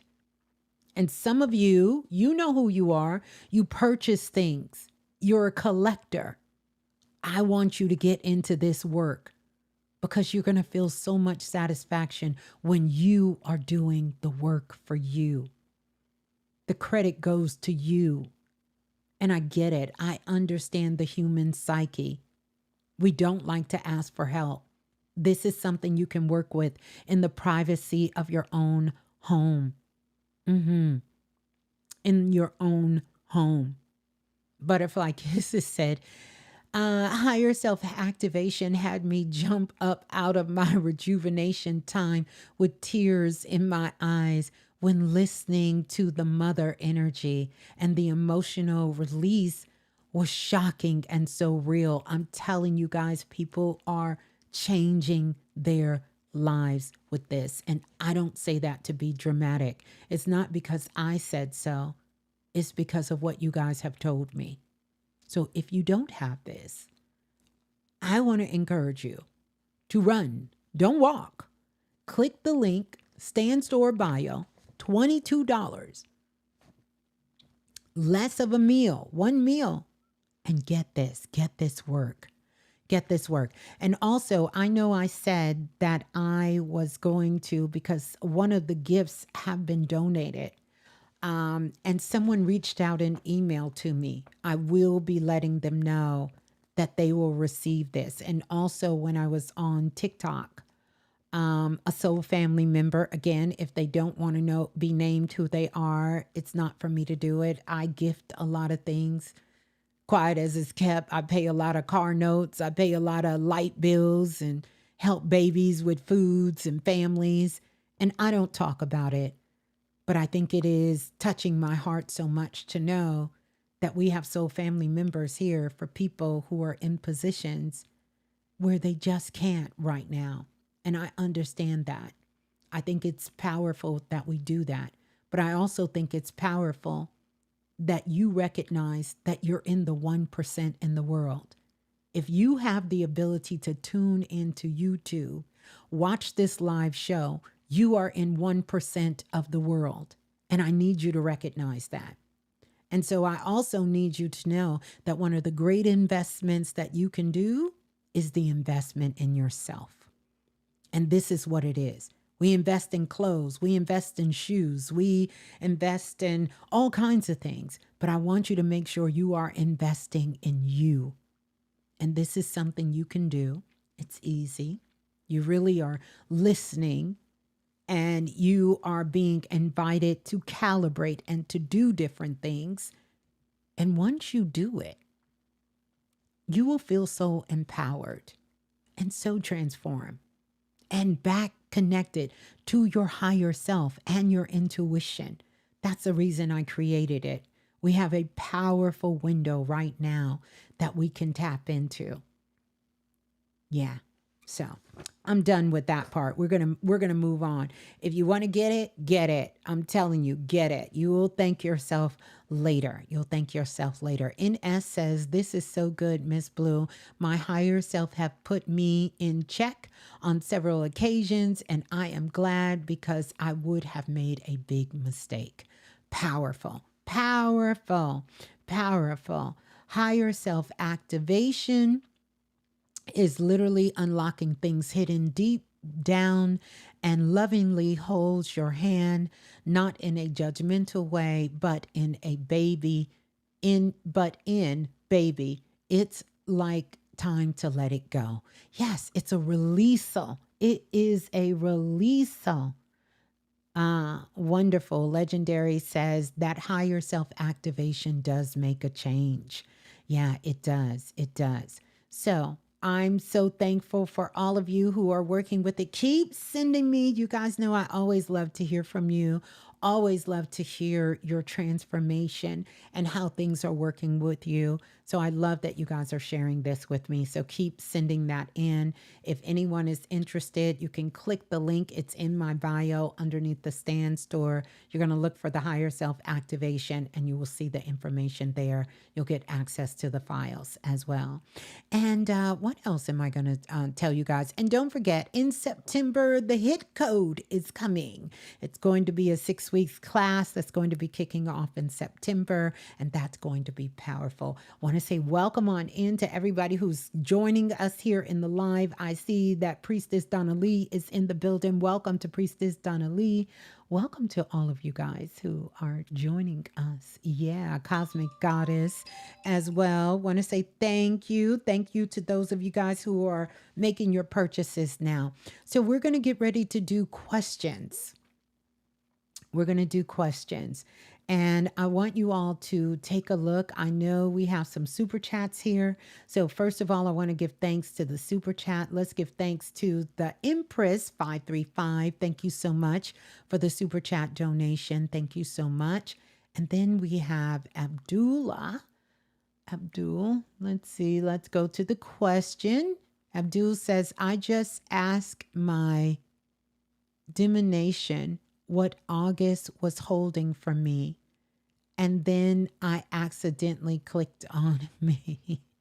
Well, that's beautiful. That's beautiful because the month of August has a lot to do with recalibration. And that recalibration has to do with our perception. Okay. And I'm going to get more into that as well. Let's go here. Empress 535. Let's see. Miss Blue, how many spirit guides do I have? And what is their message for me? Also, my mom transitioned in May of 2026. And she with them? Thank you so much. Okay. So the total number of spirit guides. Hmm. The total number of spirit guides with you is 10. And I want to talk about the spirit guides in this particular way. By the way, I got some things coming out on the spirit guides, some more updates, because as we evolve and expand and update ourselves on planet Earth, so does our spirit guides. Our spirit guides are getting an upgrade too. I want you to know, just like Earth is upgrading, we're just as conscious as Earth is. Earth is not ahead of us, and we're not behind Earth. I know that's hard for people to take in, but conscious. We're all in the same consciousness here, right? Earth, the sun, the moon, the stars, Jupiter, Mars, Uranus, all of that. We all have about, nobody is more advanced and conscious than the consciousness here, that part. But I want to say this, when I talk about spirit guides, for me, they are not the same as ancestors. Okay. And I like to make that distinction, not to say that your ancestor can't be your guide, because of course they can, right? And of course they will. But spirit guides are beings, they're humans that once lived on planet Earth, most of them. There are the something else, but there are spirit guides that lived here on Earth. So, what does that mean? They know what it feels like to go to work. They know what it feels like to pay bills. They know what it feels like to drive a car. They know what it feels like to have a purpose.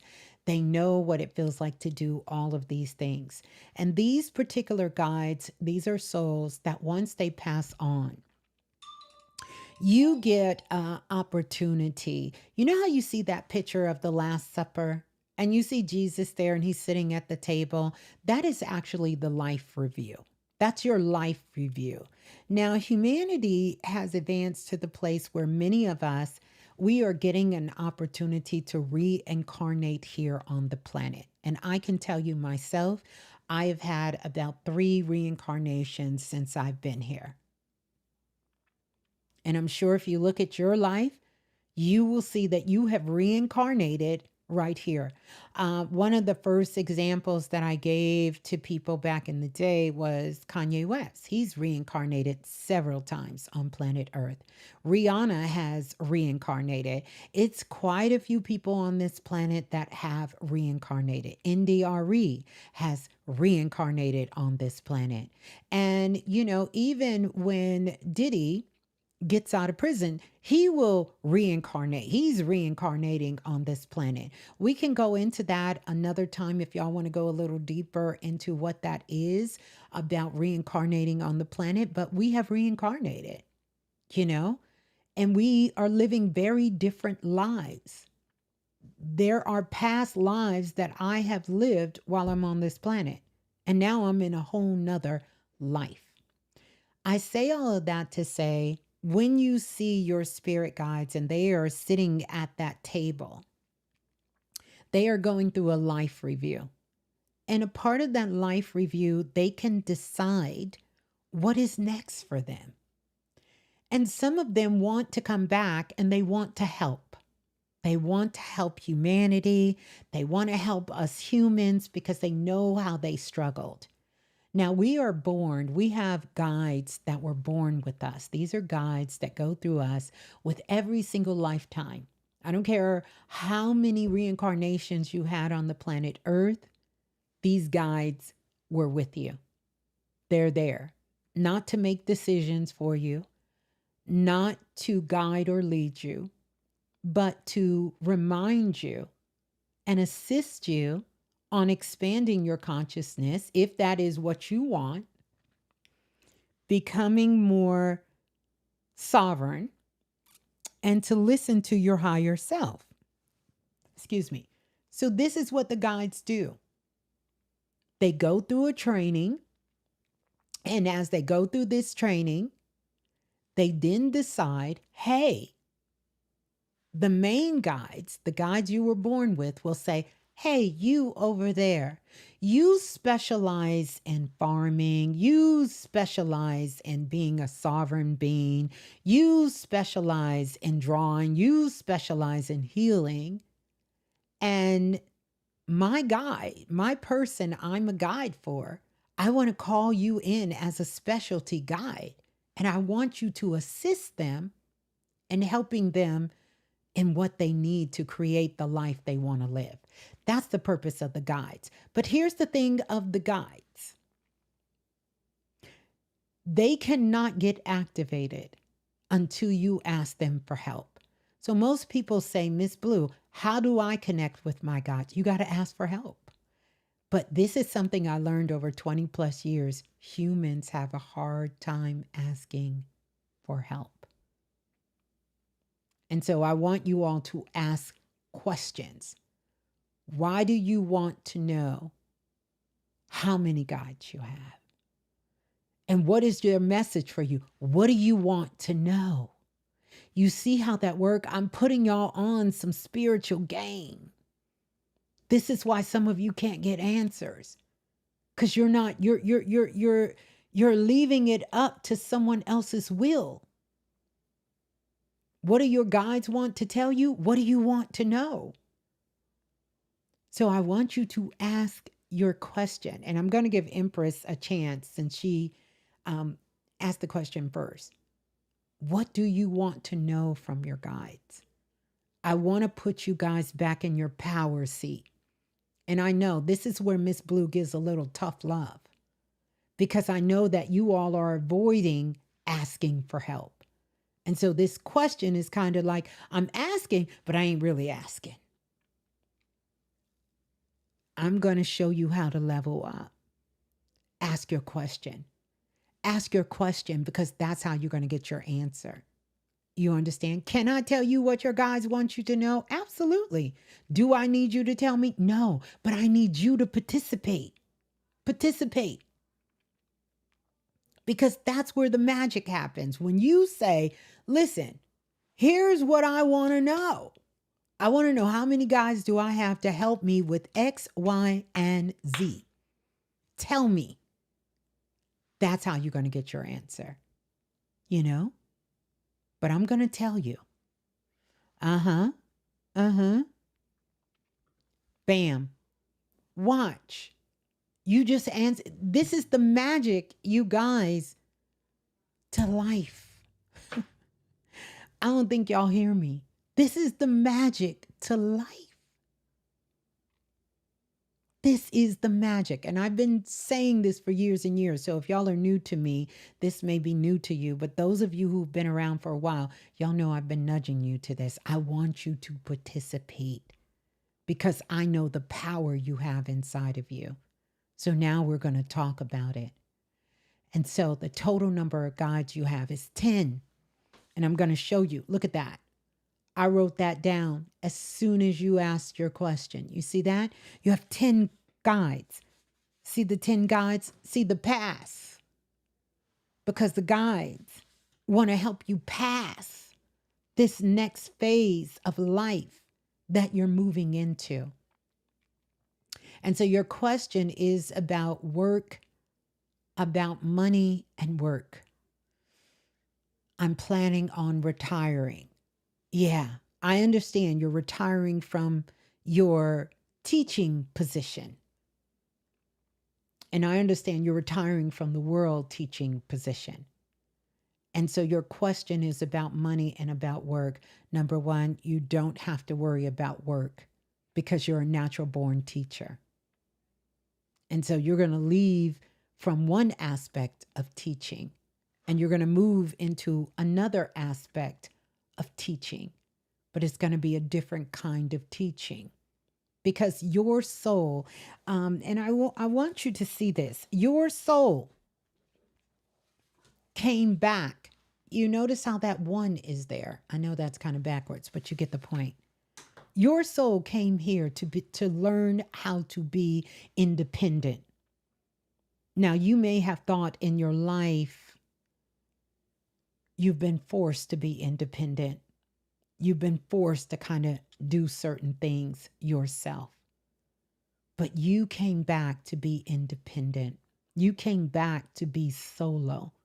And so your teaching is from a distance. Your teaching is like what we talked about the other day. You sitting outside with the camera in front of you and you're explaining to people the downloads that you're getting from the sun and the information.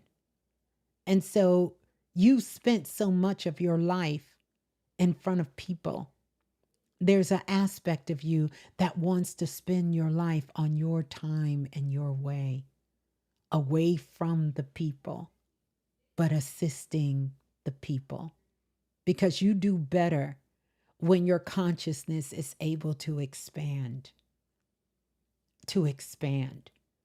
And you do better when you're free to speak your thoughts and your feelings, just unincorporated. Yeah. Yes, I'm telling you, I'm not guessing. And so money is not going to be a problem, but you do have to work on your poverty within consciousness because you don't feel that your natural, you being who you are, is worth what you feel you can get paid for. You feel like that's what you should give for free, and that's not it. That is a old wound that you are carrying from a past life. And that is what has to be unlocked. I really hope you have the higher self activation or the lucky blueprint expansion pack, because either one of those is going to help you unlock that. But you have so many skills and so many talents.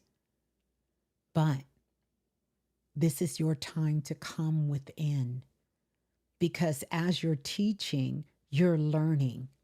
And so you're stepping into a new cycle, into a new phase. And into this new cycle and this new phase, all kinds of things are going to get unlocked.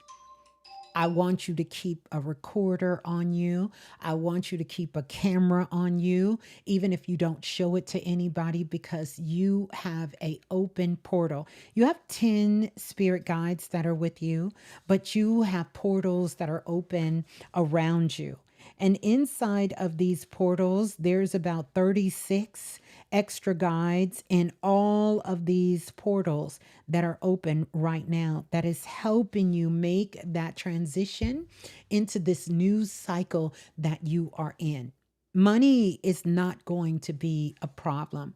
You just have to get out of your own way and get that script of poverty that most of us have been indoctrinated into. And most of us were born into it, right? It was a part of our soul group. We were born into that, but we were born into that so we can move past that. And that's where you are. So that's not going to be a problem. And you get to do it your way.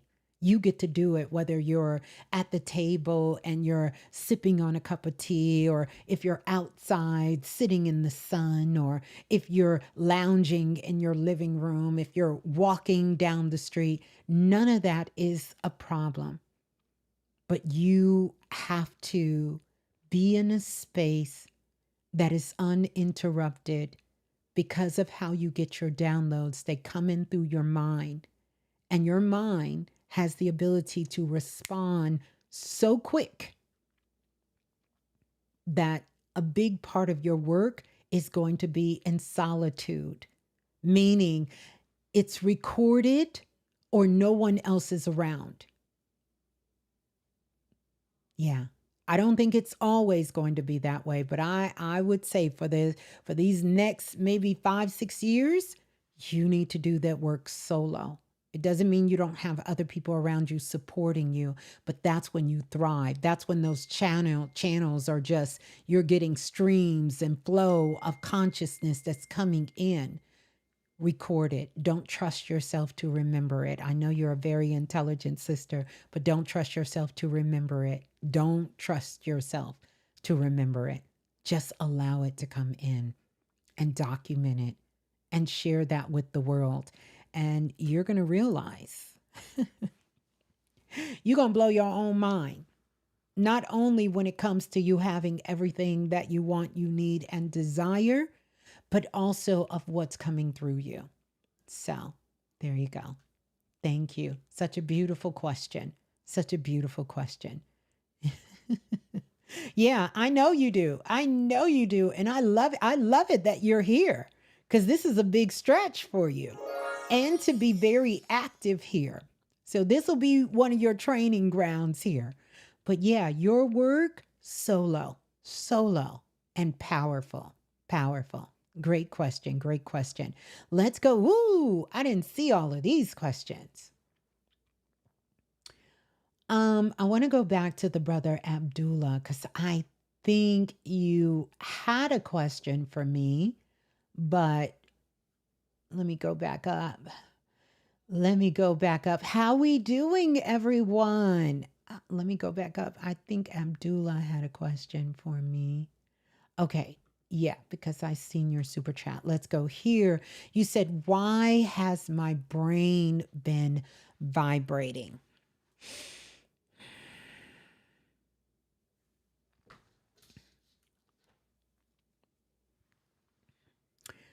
I just want to see something really quick.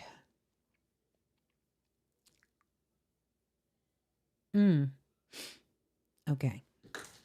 Two things. Number one, your brain is vibrating because you have been grounded lately. And when we're fully grounded within our physical body, because you tend to run your energy high and you tend to run your energy outside of your body. But because you've been grounded and centered, you're able to feel your whole temple vibrating. Literally, Abdul, if I'm sitting here and I don't feel my whole body vibrating, and I'm talking from the tips of my toes to the top of my head, if I'm not feeling that, some shit is off. You understand? That's what it means to be grounded. And because you're grounded, you can feel the vibration and the energy in your brain. But I also want you to know that you should be able to feel it within your whole body. But your brain is letting you know that it is grounded. It's in your skull. It's where it's supposed to be. Not way out there, but back inside of your body so that you can feel that life, electrical, high frequency energy that is coming from Earth, because this is where we get our energetic impressions from that feed our energetic body. It's coming from Earth. That's why everyone will tell you to go ground and walk in the grass and, get that charge. But we should be pulling energy in through the soles of our feet, which is really where the root chakra starts at. It's another seat of the soul. Why do you think they call the bottom of your feet the soul? The soles of your feet, because this is where energy is flowing into your body. And so this is a sign, this vibrating of your brain is letting you know that you are grounded within your temple, within your body. So excellent work. Yeah. All right, let's go to the next question. Powerful, powerful, powerful. Let's go here. All right. All right. What is my August going to look like? I already have plans at the end of August to go to a NASCAR race in Daytona. Wow, that sounds amazing. And I love NASCAR racing. I don't need your birth date. I don't even need to know the date of when you're going. Oh, that's not the date when you're going. I know I'm getting old. I seen that date. I said, what is that? 1999. I know what I was doing. But anyway, no, this is great. August for you is going to be a month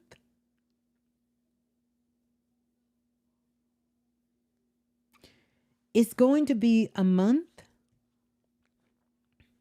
of discovery. And that's the main word that I heard that Spirit gave me. It's going to be the month of discovery for you. It's going to be the month of discovery. There are some things that you need to get in place to ensure that this trip goes the way that you envision it or better. And I caveat to say, or better.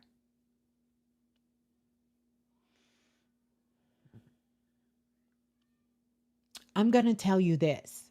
If you're planning to fly, then what I want you to do is to make sure that you get there ahead of time. I see lots of delays coming in August. Lots of delays. There are going to be some mishaps. We'll talk about that when we get there, but I don't feel your energy is not going to be in alignment with that. But I definitely want you to make sure that you put things in place now.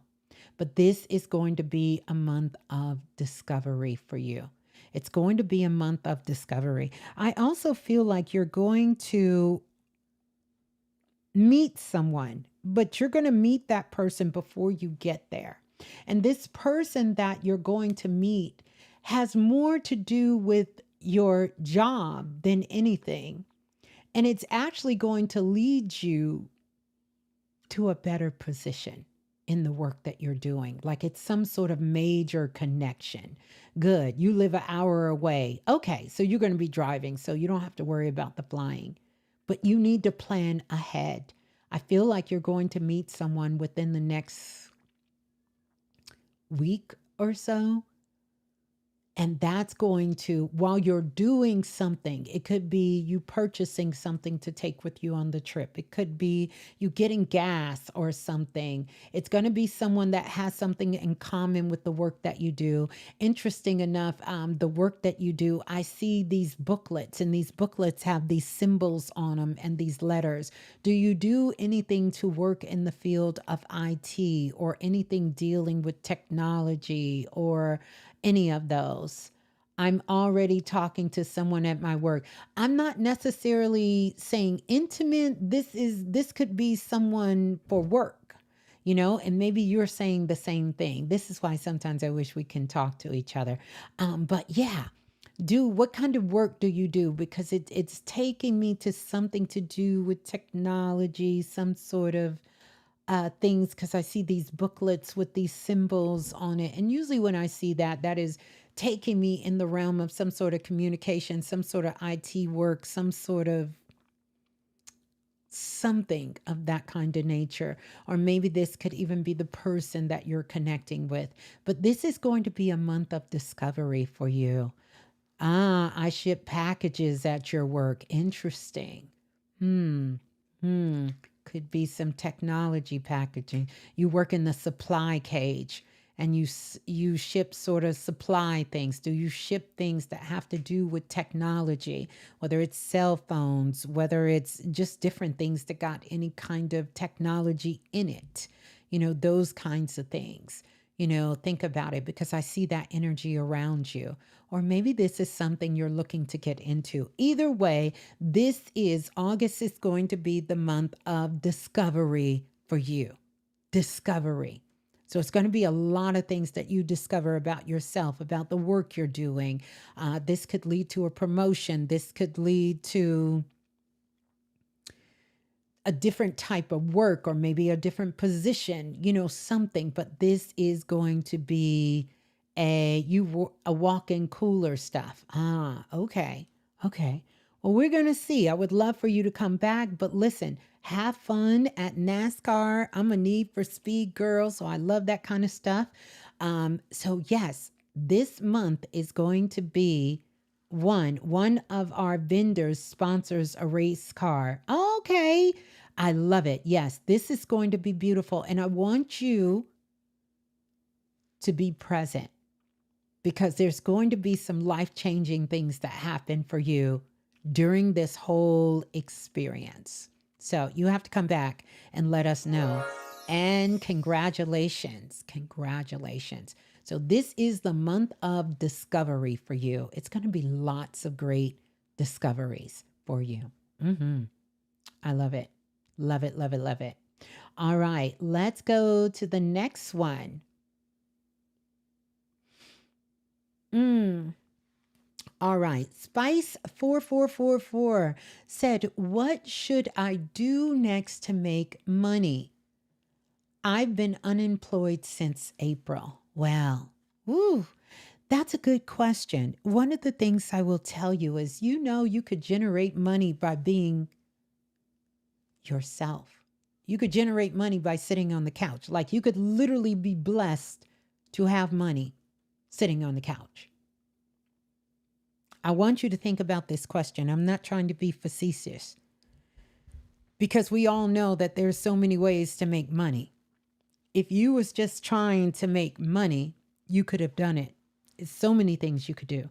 You could cook, you could babysit, you could walk dogs, you could, sweep people's steps, you could clean people's homes, you could do Uber Eats, you could do Instagram, you could do all kinds of things to make money. So there is no lack of what to do to make money. You have to raise your frequency. How do you raise your frequency? You have to do something that brings you joy. You have to raise your vibration. And I know that sounds cliche, but it's just the honest truth. Raise your frequency, because there's so many opportunities for you to be able to make money. I want you to think about, what do you love? What do you enjoy doing? And I want you to do that. And it's okay to ask for an exchange of energy, but you can't do something just to make money. Now, when you are in a position, and it's been since April, this is the universe, this is God, your higher self, telling you that you have skills and talents that are in you, and you need to use them. You need to start working towards them. Because to make money, guess what? We all have to make money. That's one of the agreements we made coming down here on earth. We have to have an exchange of some sort of energy, because that's what money is. It's a currency to exist.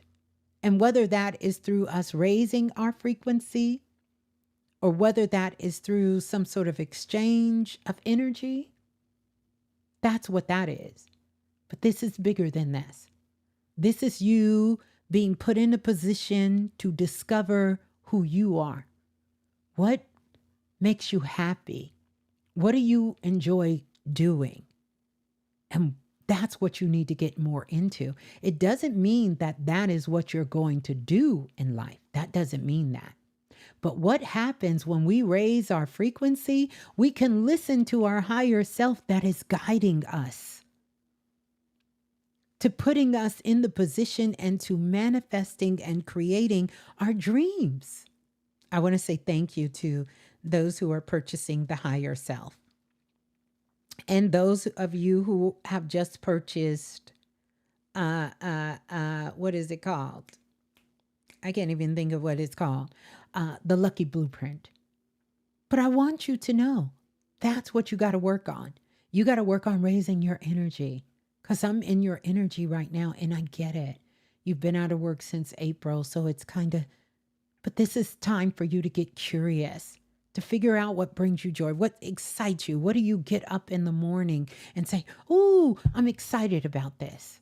What do you love? What brings you peace? What puts a smile on your face? Is it watching the sunrise? If that's what it is, I want you to get out there and I want you to watch the sunrise. Because when you raise your vibration, it puts you in alignment with everything that you want, because it already exists. It already exists. You just have to come into your own frequency alignment. So what do I think you should do? for money? I don't think that's your real question for me. You could do whatever you want. There are people out here selling feet pics, making $100,000 a year. So you're not really asking me what to do next for money, because we done broke the glass ceiling on that. You could get on TikTok and dance and make money. So that's not what you're looking for. You're looking for something deeper, something more real. And this is the time for you to explore that, because you done tried all these other things and it's not working. So I want you to think about what is inside of you. What do you have to offer to the world that you offer even without getting paid for it? And that's the thing I want you to do. But then I want you to do that, and I want you to ask for energy exchange. This is one of the reasons, I try to push back on it sometimes and just come on and I'll do Q&As, and that's cool. But also I recognize that when we don't have an energy exchange, sometimes it doesn't translate. So I want you to just take this right here, what I'm giving you. And I want you to start looking at your gifts, your talents, the things you love, the things you enjoy to do. And I want you to stop hiding and put yourself out in the world and start doing it. Because as long as you're denying yourself, you can't claim what is yours in this world. You can't claim it. It's hard to claim it.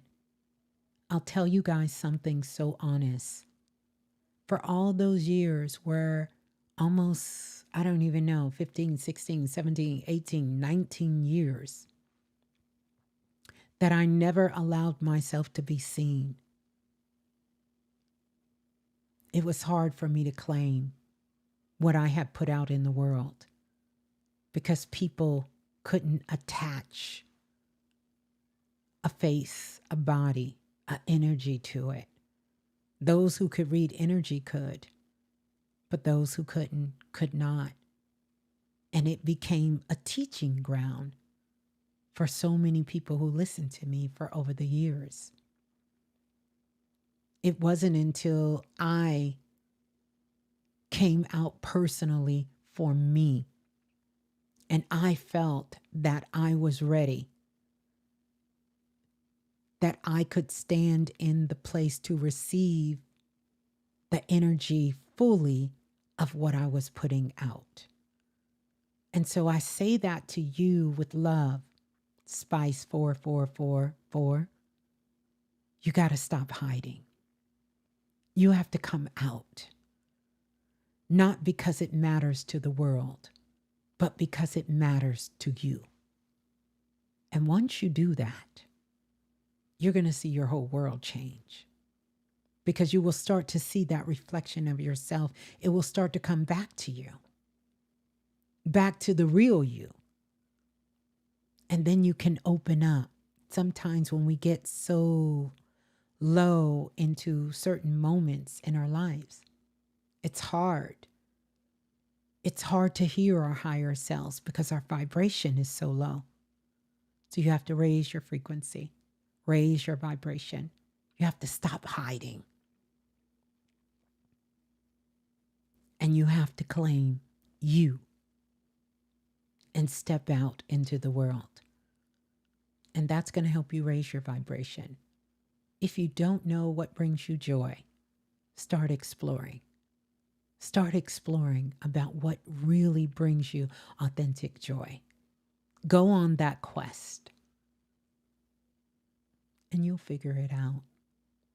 That's what I think you should do next, because you don't need me to tell you how to make money. Anthropic, which is Claude AI, is paying people $86,000 a year to learn how to use AI. The training is free and you're getting paid.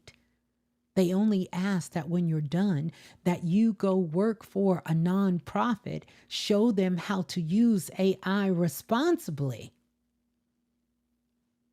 Listen. Yeah. It's energy. And you have to give your authentic energy to get it back. Yeah. So there you go. I'm sending you so much love. Sending you so much love. Yeah. Let's go to the next question. Next question. How we doing, you guys? Let's go to the next question.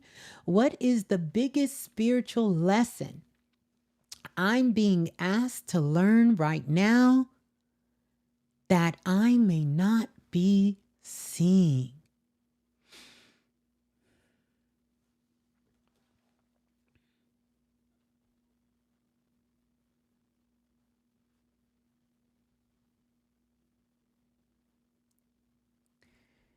So the main thing that I'm hearing, the biggest spiritual lesson that you're being asked right now to learn that you're not seeing is you have to be open to changing your mind,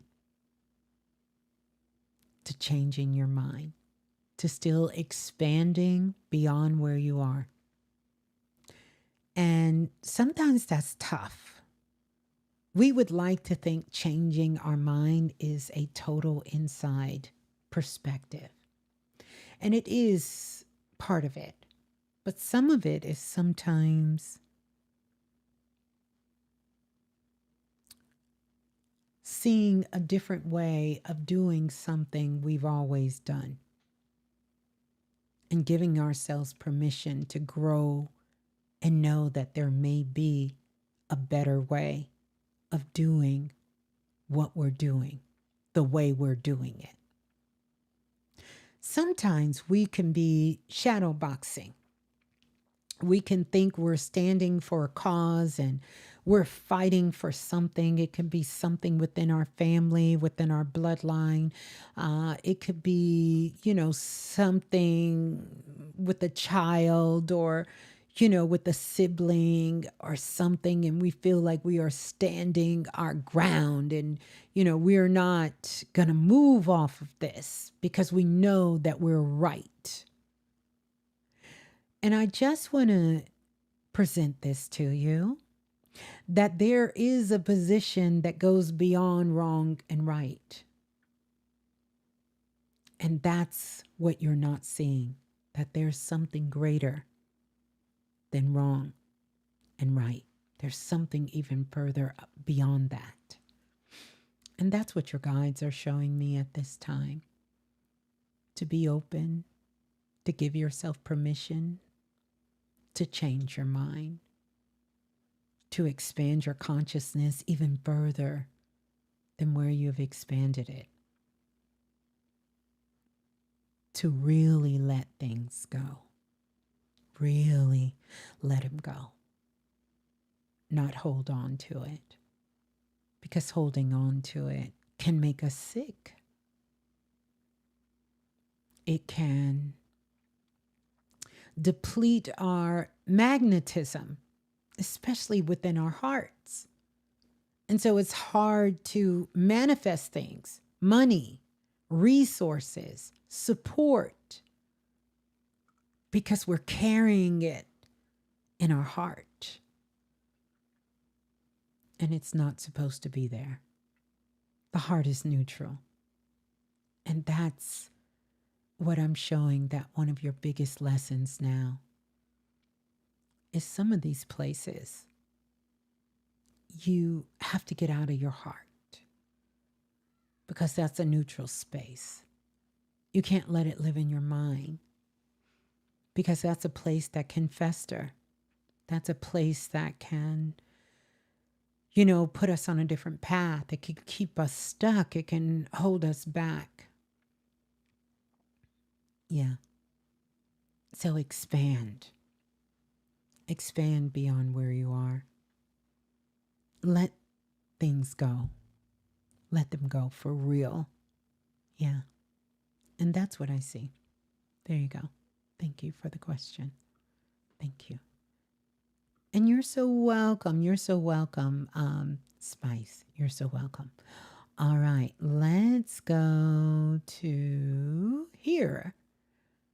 Question in chat. Okay, let me know what your question is in chat, SQ. Let me know what the question is. Please put your question back into the room so we can see it. I may try to get the question, but guess what? It may be too far down for me to get it. So, yeah, I think it's too far down. So please put your question in chat so I can get your question. Yeah, it's too far back. Here we go. Whew, here we go. I've been dealing with some health challenges lately, unprovoked weight loss, vision changes, sensitivity to cold.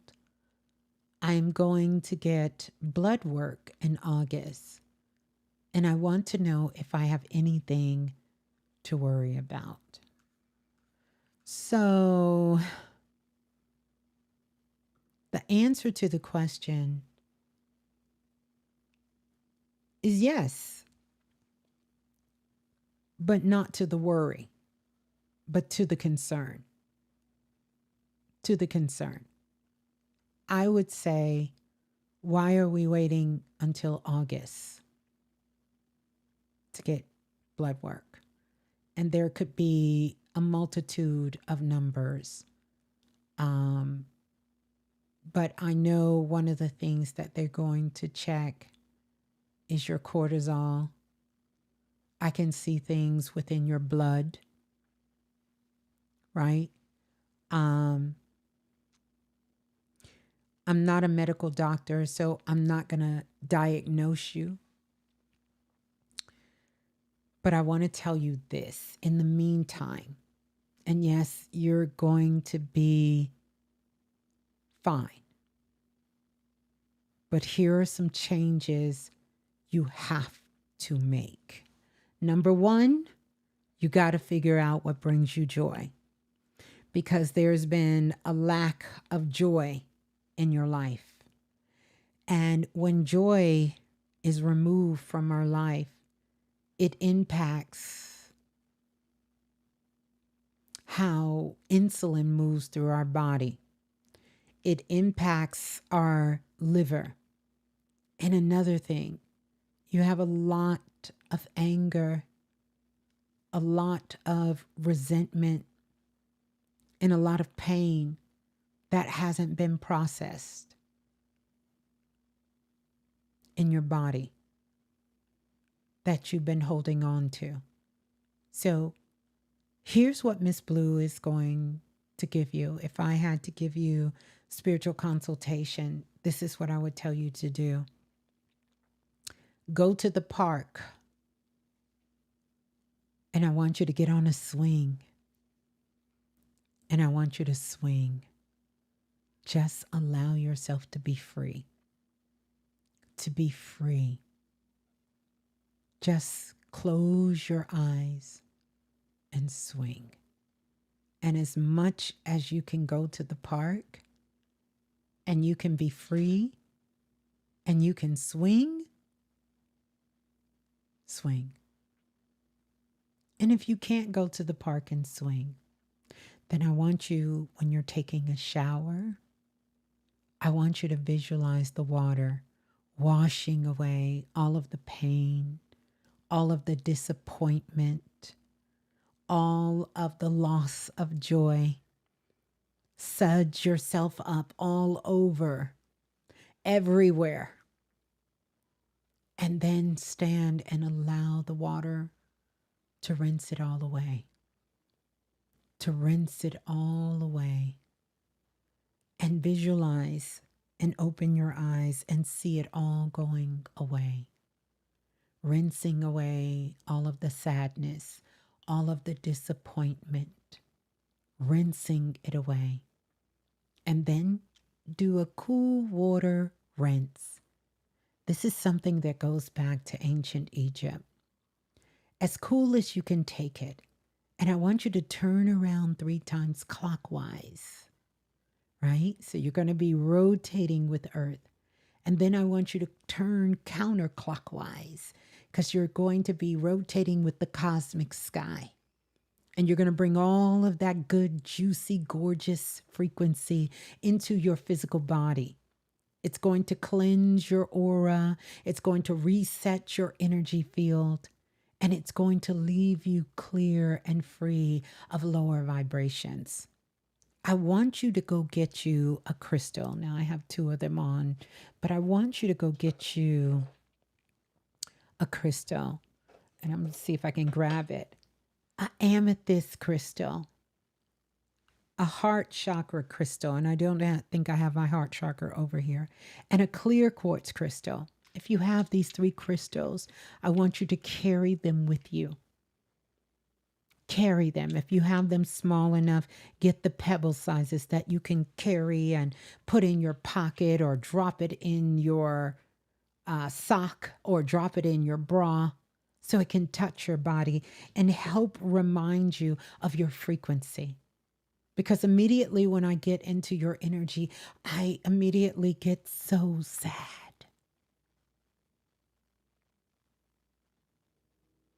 Stay out of your mind. Stay out of your heart.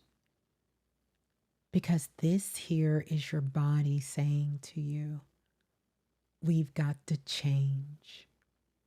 We've got to change. Whatever brings you joy, I want you to do that. But this is about a lack or a loss of joy in your life. So I want you, whatever brings you joy.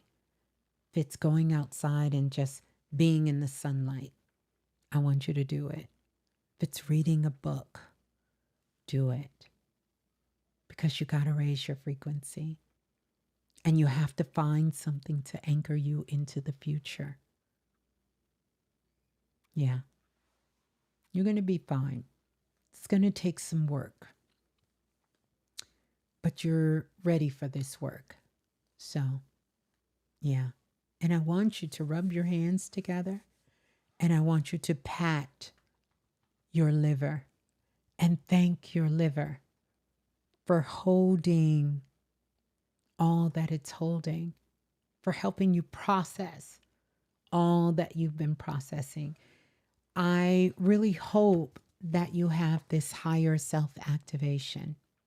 And the reason I'm going to say I hope you have this higher self-activation, because this deals with things that has to do with the bloodline.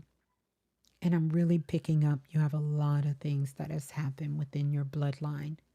A lot of issues with mother energy and a lot of issues with father issues. A lot of love there, but a lot of issues with that within the bloodline. Yeah. Yeah. And to help you reconnect with your higher self. So that's what I have for you. Thank you so much. Yeah. All right. Let's go to the next question. Woohoo. Oh my goodness. All right. Let's go here. All right. Limitless Key. Thank you, Ms.Blue. Thank you for everything. I was wondering if you would be able to tell me my strongest Claire. Well, you have all of them activated right now. So they're all strong. All of them. Every single one of them is activated. Yeah, every single one. If I had to pick one, it would be hard because they're like all kind of neck and neck right now. Your spidey senses they're amped up. So, 1 minute that intuition could be coming in and it could be, you could be feeling it. The next minute you could be hearing it. Then the next one you could be seeing it, but they're all amped up right now. So the best thing I would tell you to do, make sure you're staying grounded within yourself. You keep trusting yourself and keep listening. But all of them, they're wide awake. They're wide awake. And that's a beautiful thing. That's a beautiful thing. Yeah. Yeah. Love it. Love it. You're so welcome. You're so welcome. And I'm sending you so much love. So much love. but I'm sure they're going to check your liver and all kinds of things, but you're going to be fine. You are. You are. Mm. Thank you. Don will be happy. Let me know if you have a question, Don. Let me know if you have a question, and then we're going to go here. Let's go here. This is 1042-M5. This year has been a lot so far. My health, leaving people behind, pouring into my goals. What does August look like for me?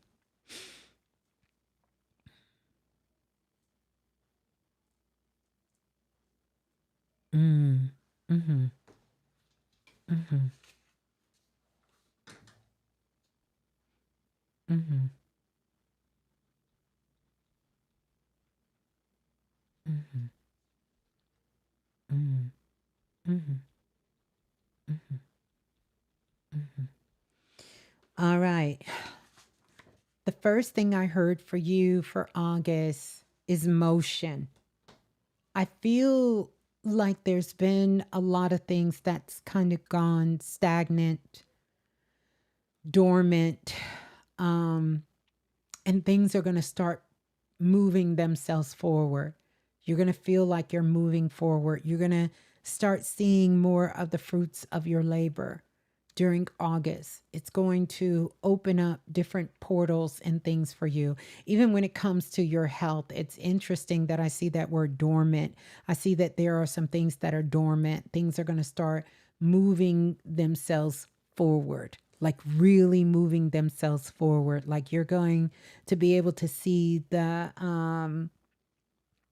you're going to be able to see the work that you have been putting in. Speaking of which, one of the things you have to stop doing is worrying so much. You got to stay out of your mind. You have to stay out of your mind. Stay out of your mind. Start getting curious.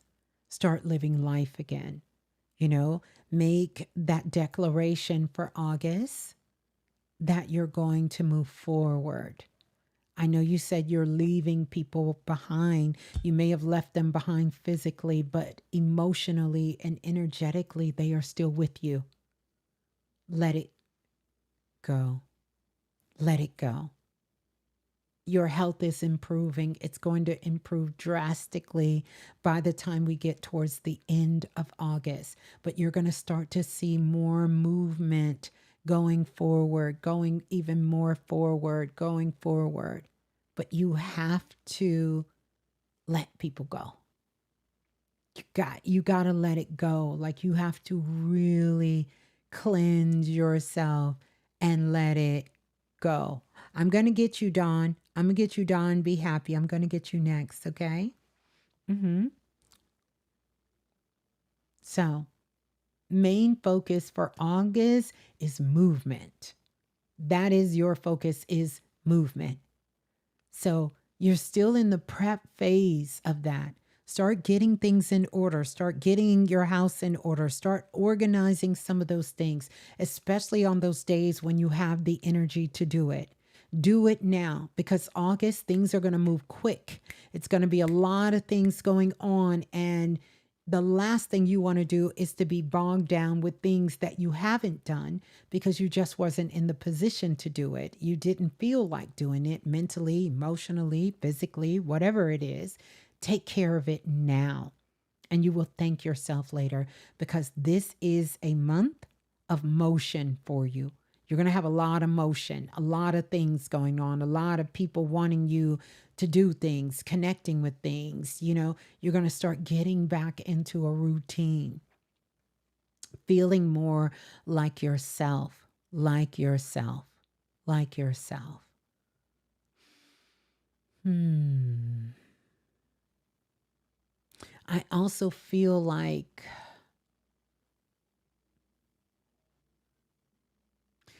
your health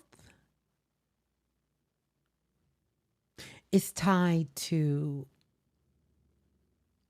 the past.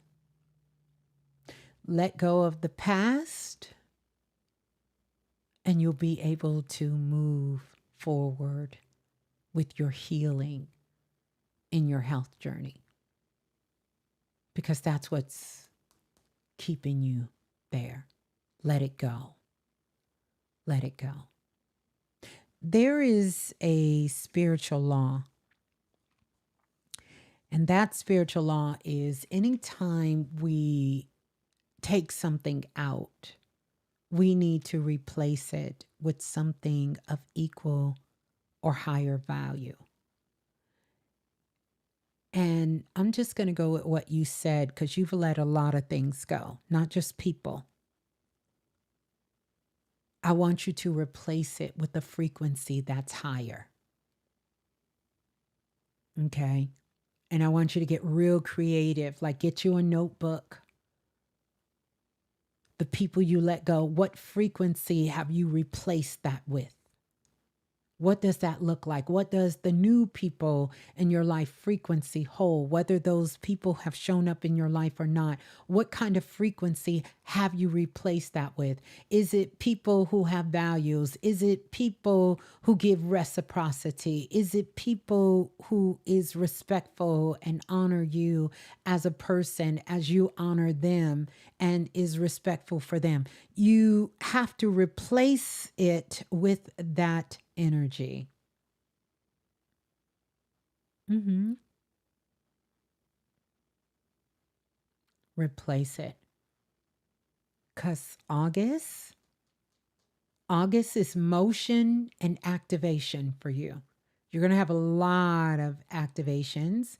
And even as we speak right now, you're in the midst of a spiritual awakening, which is expansion energy. That's code word for what it is. You know, you're in a point of expansion, of moving forward. So call your healing in. Call it in. Speak to your body. Speak to your mind. Call it in. We can speak to our subatomical particles, and they will respond within our physical body. Yeah. So there you go. Good luck. Thank you for the question. All right. You're so welcome. You're so welcome. You're so welcome. All right, let's go. Who is next? Oh, I got to go back. Wait a minute. Let me go back just that quick. All right, Dawn will be happy. Can you please give me some positive news to look forward to? Any message from my ancestors and my spirit guides? I love this question, but I don't like this question. What do you want? And so the positive news that I have to give to you is you have to claim what you want. And you can't be afraid to speak it out loud. If you all haven't heard the show that I did the other day, go back, listen. It was on the 22nd. And even though it passed, I want you to listen to that show. Go back and listen to it. Because this is the part that I was talking about. You have to speak it out loud. We are co-creators here. Tell me, be bold enough to say, what good news do you want? What good news do you want? The good news is you can name it and claim it. But you have to be able to say it. This is a part of how we give our power away. Say it. And so the good news that I bring to you is that you have to be bold enough, brave enough to say it. And listen. Listen. You see how you said, I will? You didn't do it. You didn't do it. You didn't do it. I say this to you because you're dealing with self-love issues. And I know I've been there. That's why I teach self-love is the new shadow work. Yeah. Yeah. So, financially and health, you name it. Your ancestors and your guides are going to help you claim it. But too many times we're so afraid to say it because we care about what other people think. And the gag is been there, done that, everyone, or they're on their way there. How about that? How about that? They're on their way there. So the good news is finances will improve for August. The good news is your health will improve in August. You have to believe that. You have to believe that. When you claim it, that's what makes it real. Yes, I finally did. You called me out. Yes, because you're getting ready to see how powerful you really are. Yeah. Yeah. Then you could come back. You could say, thank you, Ms.Blue. Yeah. You claim that. I claim my finance. You don't have to have it all figured out. That's not how this works.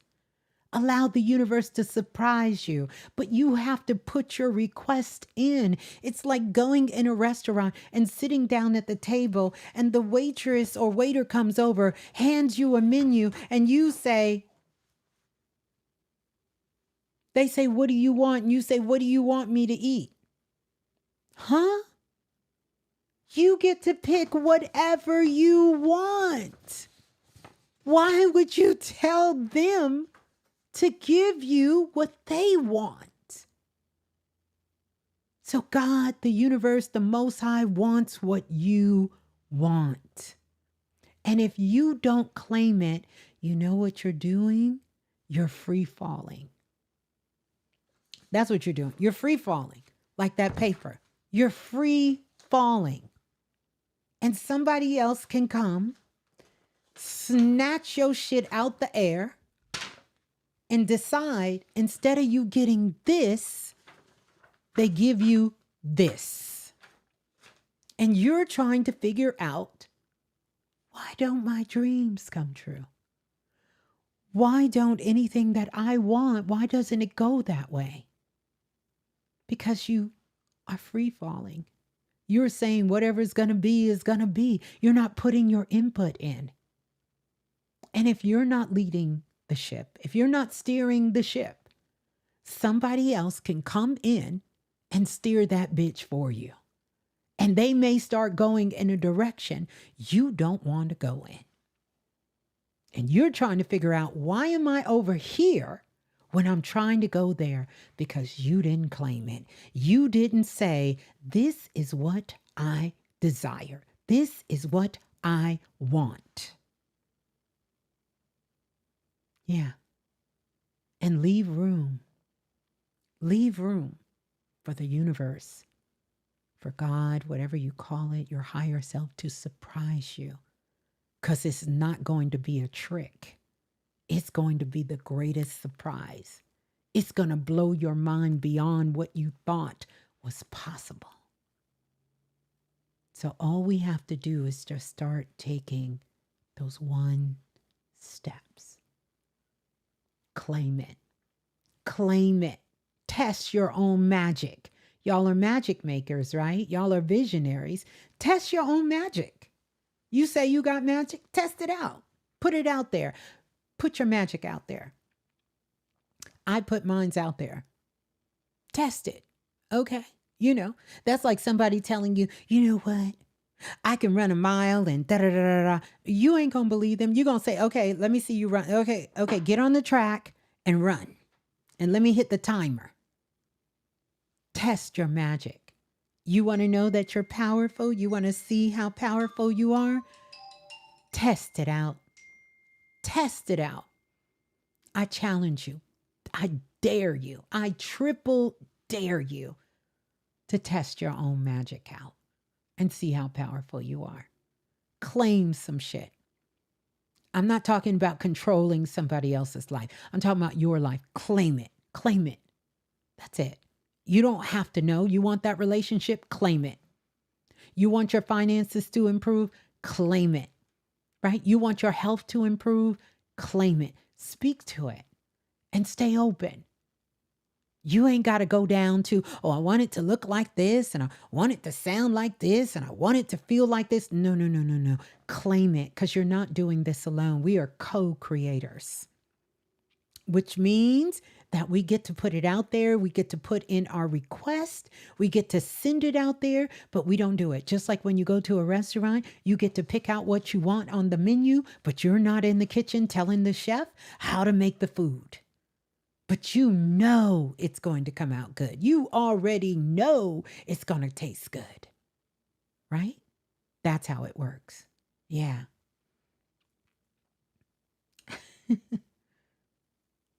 Uh-huh. Yes, I love this. The Ashy Angel said, this is what I tell my mentees. If you don't know, somebody else will know for you. Absolutely. That's right. That's right. We're not getting in the back seat of our own cars anymore, are we? Oh no, we're not doing that. We're not getting in the back seat. No, you getting in the driver's seat. Yeah. So there you go. That's how your month is going to look. And I want to say thank you to you guys for purchasing as well. And thank you, thank you, thank you. Challenge accepted. That's what I'm talking about. That's what I'm talking about. I'm testing my own magic. There you go. Watch when you come back. You're going to be like, Ms.Blue, I tested my magic.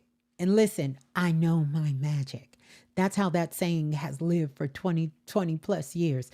Know your magic.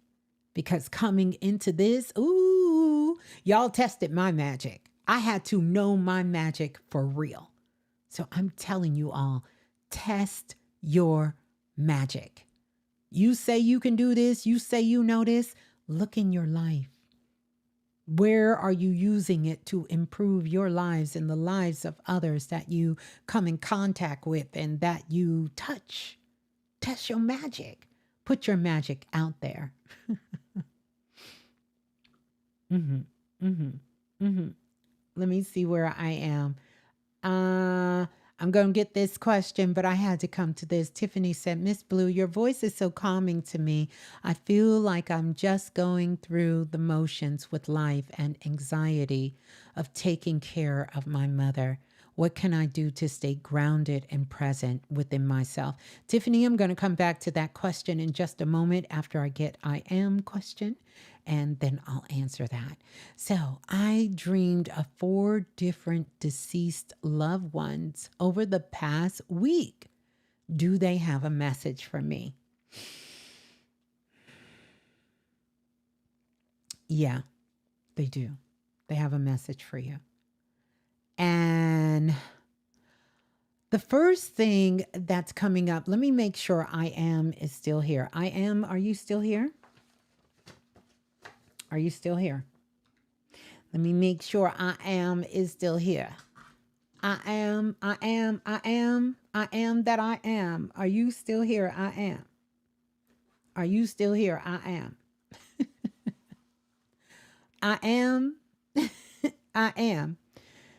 I am come to the front of the room. I am OQ2YU. Oh, yes, I am is still here. So dreaming of deceased loved ones, there's a couple of different things I want to tell you. Number 1, your deceased loved ones is coming to tell you, and this is what I'm picking up. Immediately, the first thing that they're calling your attention to is your health. Is your health. And in the regards, are you overworking yourself? Are you overcommitting yourself? Because these 4 deceased loved ones, what I'm picking up is these were strong individuals. These were individuals who really work themselves a lot. And so that reminder is to get you to pay attention to work. I hear how you're doing your work, how you're overcommitting yourself. Are you resting? Are you taking care of your health? Are you eating good? Are you resting good? Are you paying attention to the messages your body is sending you? And so they are coming around to support you. Interesting enough, they are showing me a door. And I see this door. I wouldn't be surprised because this looks like it has something to do with where you live. And there may be a situation or a possibility that you might be moving. And so I see this move, but as I see this move, it could be something coming up. I want you to check your lease. I want you to check your agreement. I want you to check something. Now, you may be planning on moving, but I feel like they are coming to tell you two things. One, make sure you're not overcommitting, you're not overworking yourself because you tend to be a workaholic. And boy, do I know that as well. But you know, you tend to, when you love something, you want to do something, you just can keep going and going, and they want you to rest, to take good care of yourself. And then they're bringing me to your physical space of where you're living at. And so the main reasons they are coming is to see, maybe, possibly, there may be something coming up, and it may not have anything to do with the lease. It could be where you stay. I feel like they're showing me this agreement, and they're showing me sort of this separation in the agreement, but they're showing me where you stay, that there may be a move coming for you. Now, that could be a good thing if you've already planned your move. If you've already planned your move and you're looking for somewhere to stay, then let this be a confirmation. If you're not looking for somewhere to stay, I would say prepare yourself in the event that something comes up. It could be, I'm seeing all kinds of things. Like, one of the things that could actually come up, maybe you get a offer to do some kind of work, and that may require you to move to a different state, a different city, or somewhere else, and you decide to take this. Maybe you go into partnership with someone and you move, or maybe your job moves you in some sort of way, and or maybe a relative has a situation going on, and you see where you could help them and they can help you, and it becomes a win-win. Whatever this is, it is some sort of partnership that is going on with this particular move. You said, yes, you've been looking to move. Well, you're going to get your wish. You're going to get your wish, and they're coming to help you prepare yourself for this move. This move. First thing that came through was to take better good care of yourself. Make sure you're not overworking yourself. You're not overdoing it. You're not overcommitting yourself. You're getting enough rest. You're eating enough good food, all of those things, right? That's number one. Number two, they're showing me this move. And the more that I see this move, it could be a family member that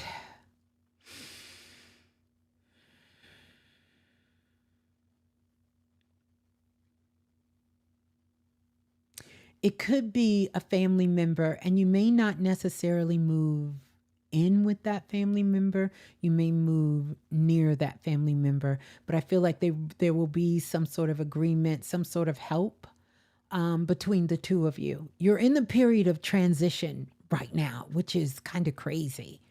But I see a big leveling up for you. Like, it's big. When I say big time, this it feels big. It feels superstarish. I don't know why. Like that's the word I get. Like it's big. It's big for you. It's big. It's big. Yeah. August, big month. Big month. And there may be someone within the family structure that does make their transition as well.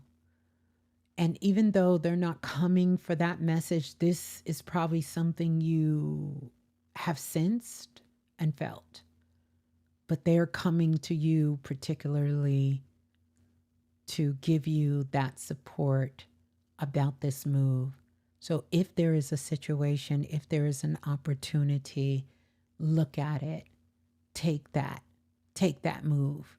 You know, it's going to only be temporary if it's staying with a family member, because really, like I said, it's a give and take, that kind of thing. And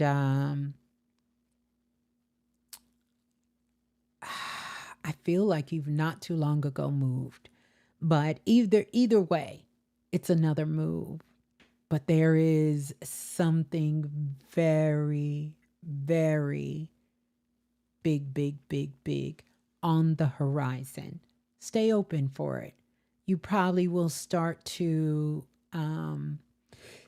get some insight. It feels like before the end of the year. Let me say that because I suck with time, okay?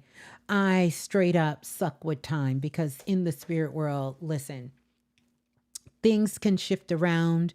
We're moving between so many dimensions. It literally, you can get the phone call tomorrow and it could happen.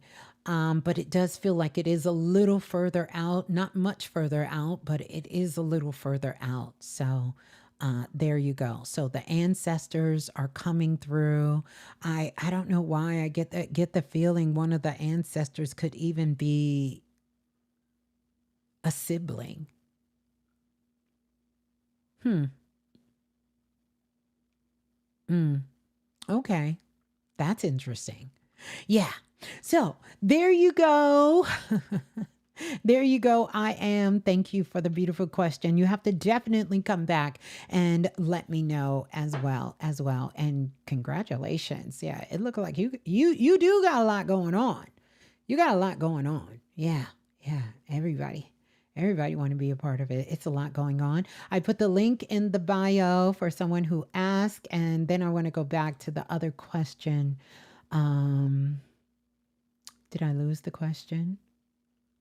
You're so welcome. Thank you. Thank you for the question. I am. Thank you. Yeah, let me go back. Let me go back up. I think I missed the question. Here we go. Tiffany's. I feel just like I'm going through the motions with life and anxiety, taking care of my mother. What can I do to stay grounded and present within myself? Number one, you got to ask for help. And I know if something is going on with our loved ones, our mothers, our fathers, our children, and just even family members, and sometimes even friends, we want to be that one. But the truth and the honest answer is you might not be the best one. And so reach out for help. If not another family member, reach out and get some support. Sometimes that could be, when we're not in a good state and we're trying to care for someone we love, that doesn't help them and it doesn't help us. So if you have another sibling, if you have family members, get them involved to help. If you can't do that, then start looking for resources and places that you can get help from. Yeah.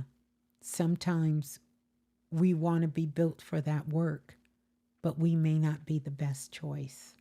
And I know that's a tough thing to hear, but it's the truth. But you need a break. And so maybe it's just someone coming in just for a few hours a week so you can have time to center yourself, ground yourself, and get yourself back in alignment. to where you are.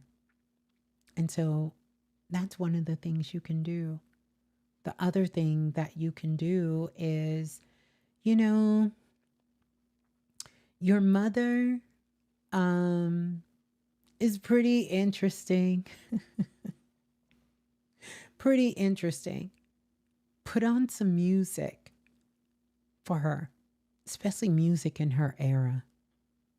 That will kind of calm her as well too. And then also, a lot of times what happens when people are in these stages, they are going through and expressing things that they never, ever, ever expressed before. Sometimes we can see their personality change, and it can become complete opposite as we known them to be, or it can kind of go back reverse, almost like the terrible twos, as they call it, you know, because their soul wants to express and get things out. And so I want you to remember that. And I want you to practice when you're speaking to your mother, even before you speak with her, that you are connecting with your higher self and you are speaking to her higher self. Because right now you're trying to connect with what you think or what is expressed as her conscious mind. And you can't talk to that. I can't talk to y'all conscious mind. So I know. Woo. No, you got to go to the higher self. Yeah. So speak to her higher self. Have a silent conversation before you even enter the room with her, with your higher self. With her higher self. Pull out pictures. Show her pictures. Ask her stories about when she was young and things that happened in her life to express herself. And then you, I know you said it's hard to ask for help sometimes. Actually, it's not.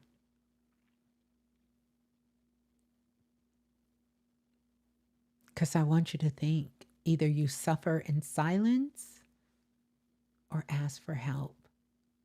Yeah. Yeah. Because that's a lot to take on. It's a lot. And you want to make sure your mother gets the best care.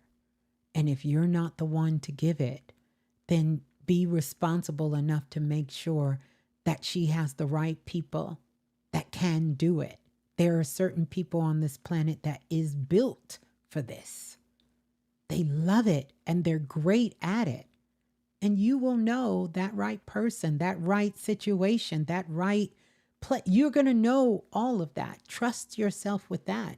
You're going to know when it feels right. And you're going to know when this is a no for us. So trust yourself with that. You're going to trust yourself. Yeah. So there you go. Ask for help. Okay? Ask for help. That's it. It's not meant for you to do it alone. Yeah, ask for help. Ask for help. Yeah. All right, you guys. Hey, Lola. We're going to get ready to get out of here. I think it's a few more questions I'm going to answer here. Let me see. Question here. Is this Amanda? Muhammad says, there are so many things I want to do, but I feel like I'm surrounded by those who want me to fail. And most days I'm drained, hardly enough energy to do much. Can I rebuild my energy and do it all? You absolutely can. You can. And I want you to shift this narrative. It's not that people around you want you to fail, but they're afraid because you're doing something they haven't been bold enough to do for themselves. And that is take a chance on them. You're willing to bet on yourself. And a lot of people around you haven't been willing to bet on themselves. And so it's not that they want you to fail. They think what they're doing is protecting you, right? They think what they're doing is really, really protecting you. And so they are projecting their fears onto you because they're afraid. They have watched you be in situations in the past, and maybe they were right about those situations. And so it's going to be important that you acknowledge that perhaps in the past you have done things, you have made missteps, and you recognize that those things happen. And you're grateful for their insight and the way that they loved you, the way that they shared things with you. And you learn so much from that. I think sometimes we forget, if you have people around you and they just want you to fail, which I'm not picking that up. I don't believe that innately they want you to fail. I think they're afraid to see you hurt again. They're afraid to see you disappointed again. They're afraid for things they don't have the courage to do themselves. And so it's a combination of all of those things put together that they're attempting to try to remind you of. And so the easiest way around that, so it doesn't become draining, number one, you're going to have to learn how to keep things to yourself. And so maybe some of these things you don't share, you don't put out until it's done, right? That's number one. Number two, also be open to hear. Not that you have to do what they're telling you, but know the people that really are there for you. They are there trying to protect you. You know, I always give this example, Amanda. I say, if you've seen me walking towards a glass wall and you know Ms.Blue is not paying attention and she's about to run smack into that glass wall, would you sit there and say, don't tell her nothing? Or would you say, hey, Ms.Blue, watch out. There's a glass wall there. There's two kinds of people in the world. Some people don't want you to tell them shit. They want to see it for themselves. That means they run into that glass wall, and whatever happens, happens. And then there's other people who can learn from a distance. They can receive, because all of this is a part of being open to receive. And guess what? I'm one of those people. I want you to tell me if you see me headed for that glass wall, and I'm headed straight forward. I want you to say, hey, you might want to watch out. You might want to look up. You might want to wait. You might want to slow down. You might want to slow down. You're headed for the glass wall.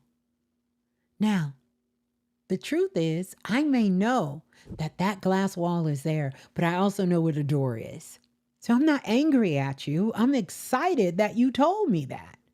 And I say to you, thank you for telling me the glass wall is there, but I actually go this way all the time and I know the door is coming up and I know which side the door is. But thank you. You see. Now, if there are people that you're hanging around that really want to see you fail, let me tell you what you do. You let their ass go. Let them go. I'm to a place in my life I don't want to be around. I'm not entertained. I don't have those kind of people around me. Period. I don't have them around me. No. You don't get access in close proximity. No. Mm-mm. If I even think that's what you're doing, you don't get access. Why? Because I love me. And I'm not willing to risk me for that. So if you know that these people around you are doing that, you need to get rid of them. But if there are people who love you because they've seen you in many phases of your life and they're trying to protect you, and yes, they're going to be projecting their own fears onto you, that's different. That's completely different. Once you acknowledge that, you will see that that energy does shift. They're going to approach you different. They're going to explain things to you different. They're not going to be condescending. But as long as you act like you're clueless, that you done did all this other shit and it was crazy and it turned out crazy, and you acting like everything is good to go, they're going to go harder. Why? Because they love you. And they're saying, she not listening. She ain't listening. We gotta get louder.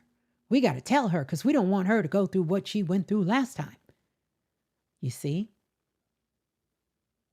So there you go. If you're drained, then I need you to come back to you. That means you're too far outside of yourself. So come back to yourself. Come back to what brought you in this space of love, what brought you to this space of joy. Come back to that. Quiet the noise. And sometimes how you quiet the noise is to set boundaries with yourself and spend some time with yourself. Go back to the real reason you want to achieve these things and you want to do this yourself. Go back to that. What is the real reason? Begin to question yourself. Everyone's questioning you. You question yourself for real. And that's how you're going to get your energy back. That's how you're going to restore yourself. That's how you're going to give yourself the reboot so that you can move yourself forward and move yourself forward in a way that is healthy, in a way that is whole, in a way that is expansive, and that you are present. You are present. You are present. So there you go. I'm glad that I'm spot on. I hope, Amanda, that you have the higher self, $22, because this is what I created this for, that you can work with this and it will get you back in alignment with your higher self. So you might want to check that out as well. And thank you for your question. Yeah, thank you. All right. Let me see. Who had a question?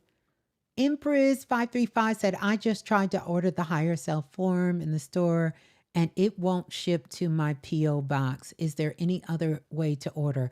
Actually, nothing is physically shipped to you. Everything is digital. So there's no physical shipment. None. I don't even ask for your address. Name, first name, last name, email address, and phone number.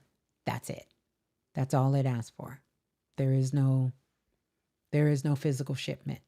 So I'm not sure what happened, but more than 300 people have it. Try it again, maybe another browser, and make sure you're clicking on the right thing. In Stand Store, higher self. Yeah. In the Stand Store, higher self. Try that and see if it works. It should work for you. But yeah, there's nothing, you don't get anything physical. All of this is digital. You'll get the PDF that you can download. You may want to try it on your laptop, depending on what kind of phone you have for the PDF. But get the PDF in the laptop. Do that. And then the audio files will show up in your email. It'll show up in your email. And you'll have the instructions on the PDF. Everything is also in the description that tells you how to get the files, but there's nothing physical that you get. Yeah, so try that. Sometimes you may have to try another browser. You know, technology, listen, technology can be a little funny. So I'm going to take this question. Thank you, Ms.Blue. I would love how to know the correct view and guidance I need as a Virgo, with both my parents that are Virgo and a child who is Virgo. I have experienced a lot of passing in my life. Well, here's the good news to this. It has nothing to do with being a Virgo, because everybody, no matter what sign you are, experience losses, right? That's a part of life. And I'm very sorry for the losses. I think it's cool that you have a whole bunch of Virgos around. Now, all Virgos are not the same because it's a lot of nuances to that, right? And some of you Virgos that are in your family, some of you are new Virgos. Like you are new to learning about these skills and these traits of your sun sign.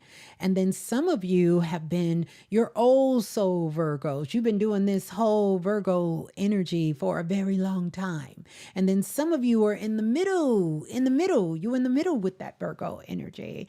And so that is in the middle.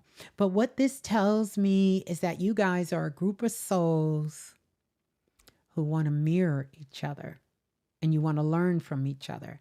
You know how people say, you are just alike? Y'all are just alike. But I want you to also understand that that is only showing a piece of you.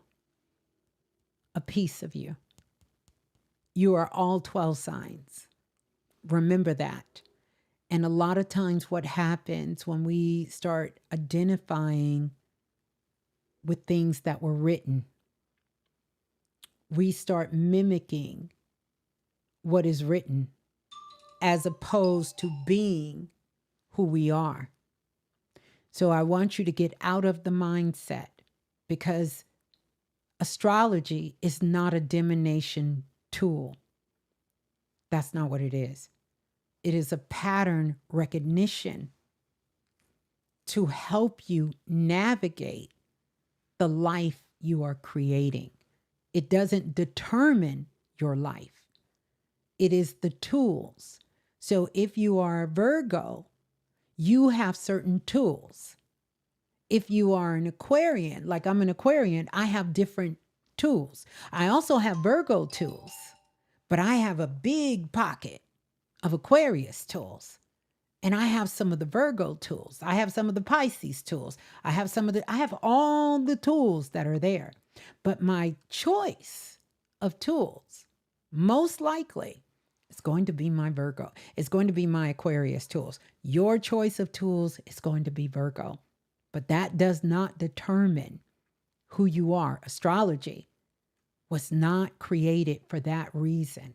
And too many times I see people lock themselves into that box, and that's not what it's supposed to be.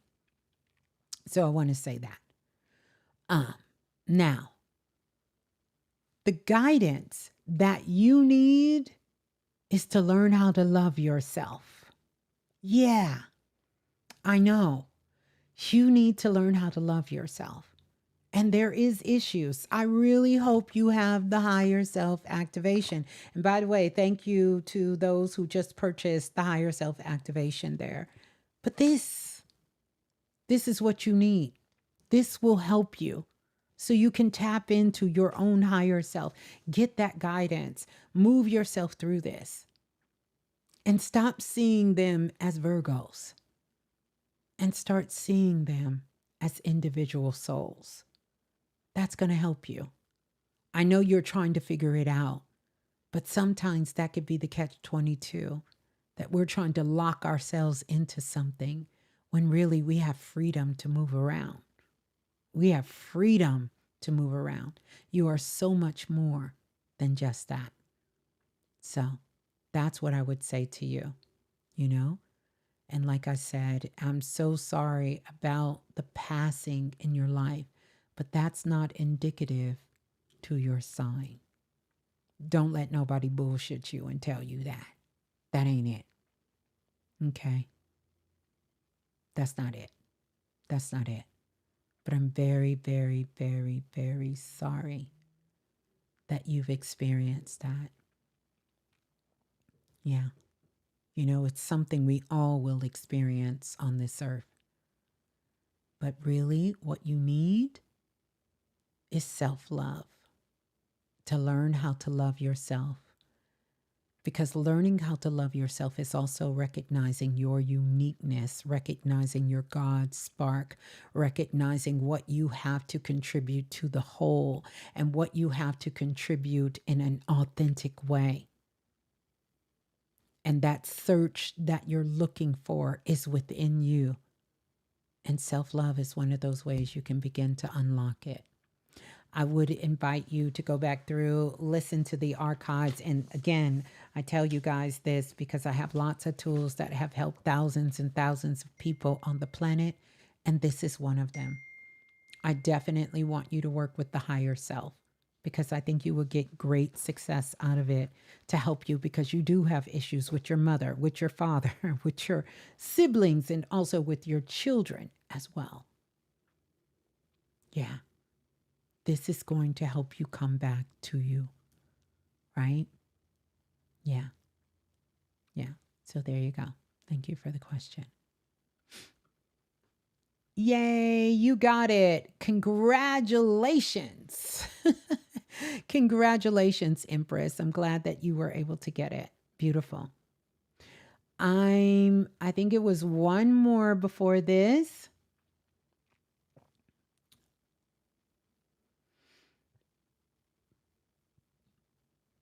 Okay. All right. All right. All right, Nova. Nova says, I have a question, Miss Blue. What do you see in my near future? I am going through some hard stuff at the moment, but I'm trying to keep my frequency high and remain grateful. Uh, thank you. Thank you, guys. Thank you. Um, mm, mm, mm, mm. I want you to keep your frequency high.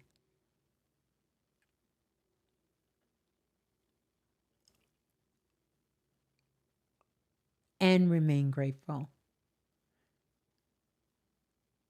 I want you to know it could have been so much worse than what it is right now. And I know you know that. It could have been so much more worse than what's happening right now.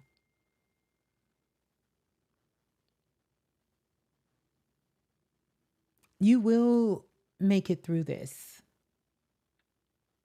You will.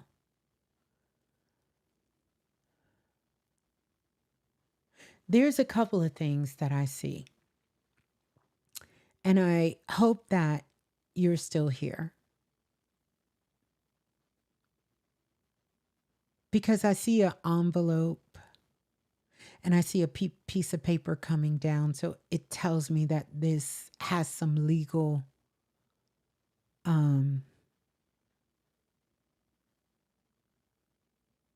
things connected to it.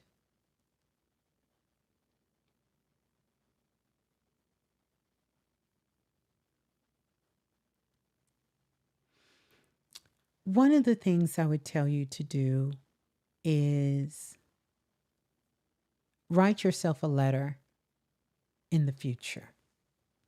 Mm-hmm. Write yourself a letter the future. Go out about 6 months and use your visualization to send yourself into the future, into another timeline.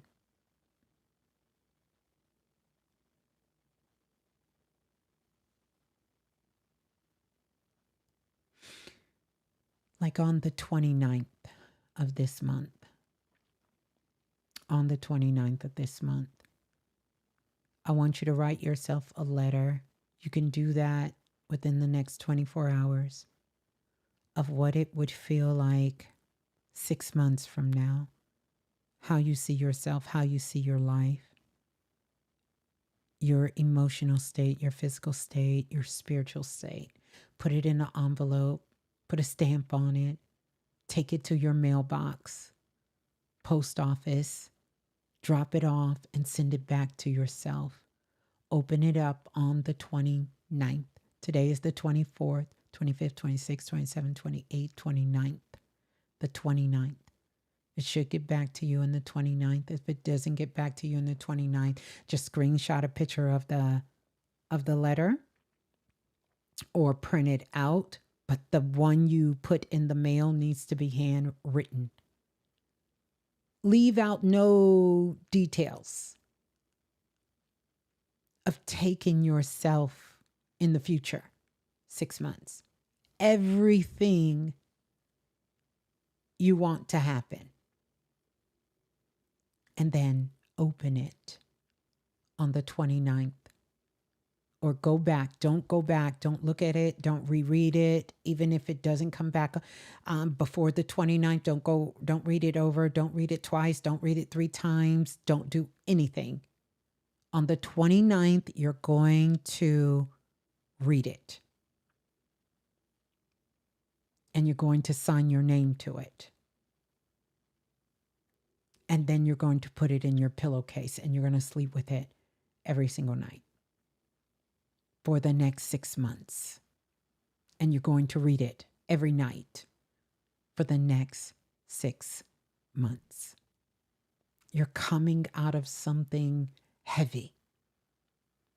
And there's still a lot of things looming. This is how you make it through. You will. You will. And when you get that inspired action, you have to move on it. You have to move on it. You have to listen to your intuition. You have to trust it. And you have to know that what you wrote down 6 months from now is what will be. Yeah, that's what I got. That's what I got for you. I'm going to take one more question because I see here. Mm-hmm. Mm-hmm. Yeah. Yeah. Yeah. Yeah. There you go. Yeah. Yeah. There you go. Sending you love. Yeah. Yeah. That's your work. That's your work. And I want to go to this one. Oh my goodness. Camilla, I'm sending you so much love. She says, my husband recently passed while we were on vacation. Oh my goodness. It was sudden and so quick. I am heartbroken and still can't believe. Is there anything you can share that will help with guidance? All right, let's see. We're going to see if we can bring him through. Yeah.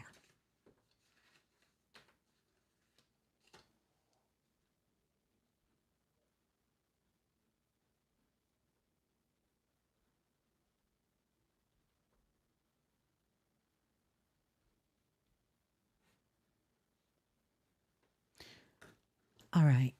Let me ask you, because immediately, as soon as I get into this energy, I feel like I'm gasping for air, for breath. For breath. I feel the tightness all in here, all in here, all in here, all in here, all in here, all in here.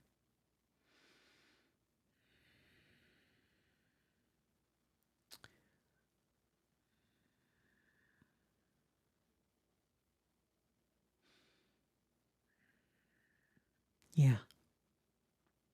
Yeah. Yeah. Yeah. This is him. This is him. So 2 things.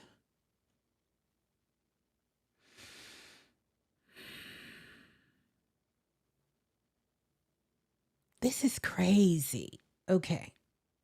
Now, interesting enough, tell me about this vacation. Because I'm seeing here in the beginning,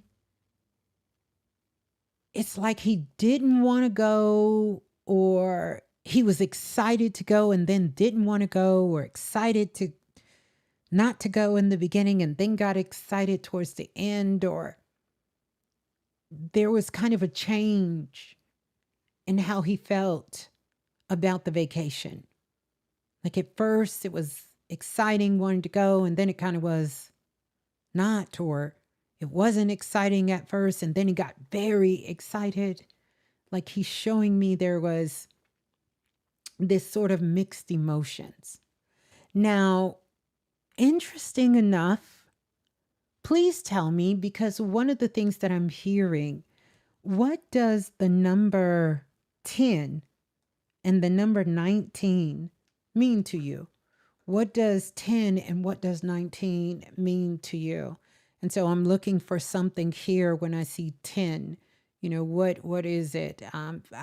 Is it how long you guys have been together? 10 years? Is it 19 years? Or is that anniversary date? Because these are some numbers he's mentioning. Is this a time? What is this? What is the 10?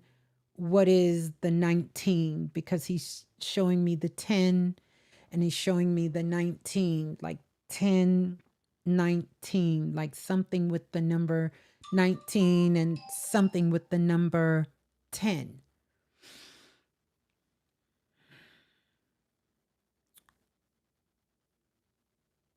Ten, 10, 19. Just hold that. Hold that. 10th is his birth month. Okay. Okay, because that's the first number he showed me was the number 10. Okay. So he's still verifying to me that he's funny. He's still verifying to me that he wants, because he's saying he don't know.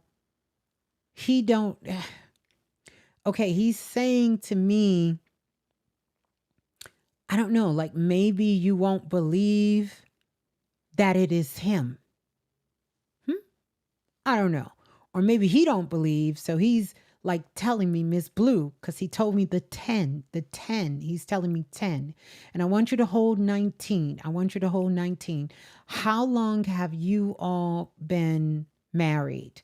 How long have you two been married? Because I'm seeing something here. I'm seeing sort of a celebration. I'm seeing sort of something. It looks fresh, it looks new. So I don't know, like, is it anniversary? What's going on? What's going on here? Like anniversary, some sort of celebration, some sort of something he's showing me, because he's having a good time. He's having a good time. Like he's excited about this. He's excited. He's excited. He's excited about it. But he is saying he's so sorry. So sorry. But I'm going to tell you something. And this is mind blowing. When you got back home after all of this, you sat down and you realized that he kind of did certain things that would have given you the impression like he knew something was going to happen. Like he knew he wasn't going to come back. Now, he didn't know consciously, not consciously, but his higher self knew. And what he didn't want to do was pass away at home, because that would have been too traumatic for you. Yeah. He's telling me this. And I see, oh my goodness, you were married in 2010. There's the 10 again, because he kept showing me the 10. Now we got to figure out that 19. But if I think about it, the 1 and the 9 adds up to a 10 too. So 20, I don't know, do the math. How long have y'all been married? 2010 to 2016? How many years is that? I don't know. He's throwing around a lot of numbers. So he must have been like a numbers man, or he was good with money and numbers, Or maybe he liked to gamble. Because I see a lot of stuff over here, right? With him. But he's so sorry. So sorry. But he did not want to be what he called home, because he knew the memories would be too heavy. the memories. He loved numbers because, honey, he taking me through there with these numbers, okay? He's taking me through there. He's taking me, when I say all the way through there, he's taking me all the way through there with these numbers. He's giving me numbers for all kinds of things. And yes, you guys are letting me know 16. I think he might have been giving me that 1 and that 9 because he wanted me to understand that 1 plus 9 equals 10 in case I didn't get the 10 at first. He's saying 10. So I'm going to hold that thought. But still, let's not get rid of the 19. And so you say he loved numbers. He loved numbers and he loved you. He loved you. He loved you. He loved you. You were the love of his life. Did your husband speak another language? Like besides English? Did he speak another language? Did he have another dialect? Did he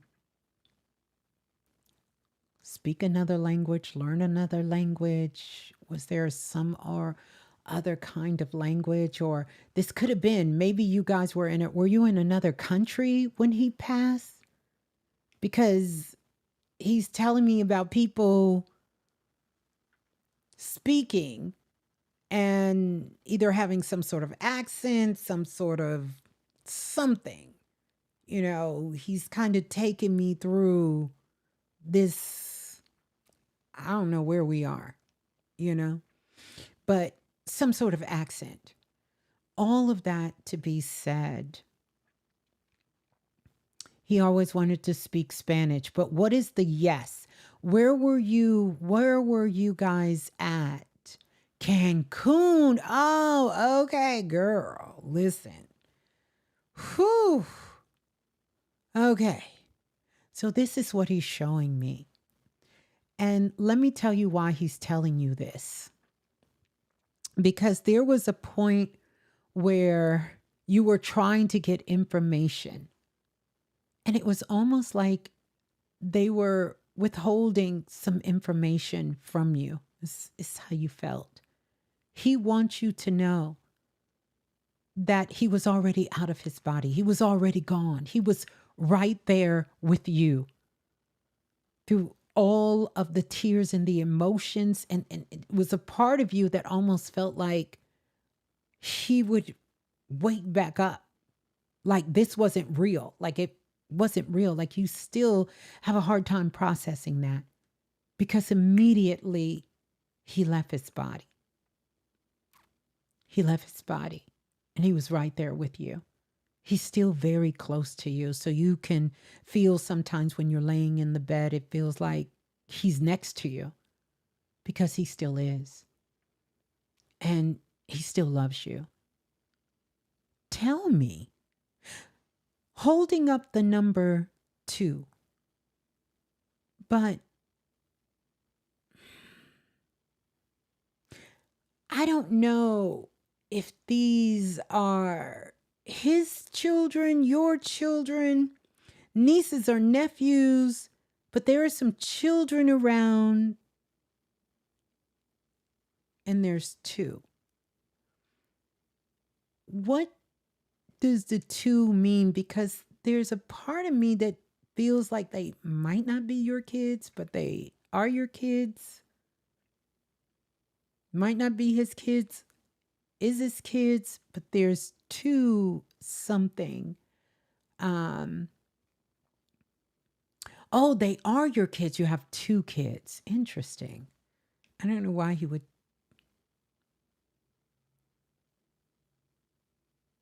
How old are the children, please? How old are they? Your 2 kids. Because he's holding up the 2, but there is, I don't know, a little different with the 2 kids. And I don't mean to be personal, but I'm going to be a little nosy. Were these kids conceived naturally, or was there some sort of assistance in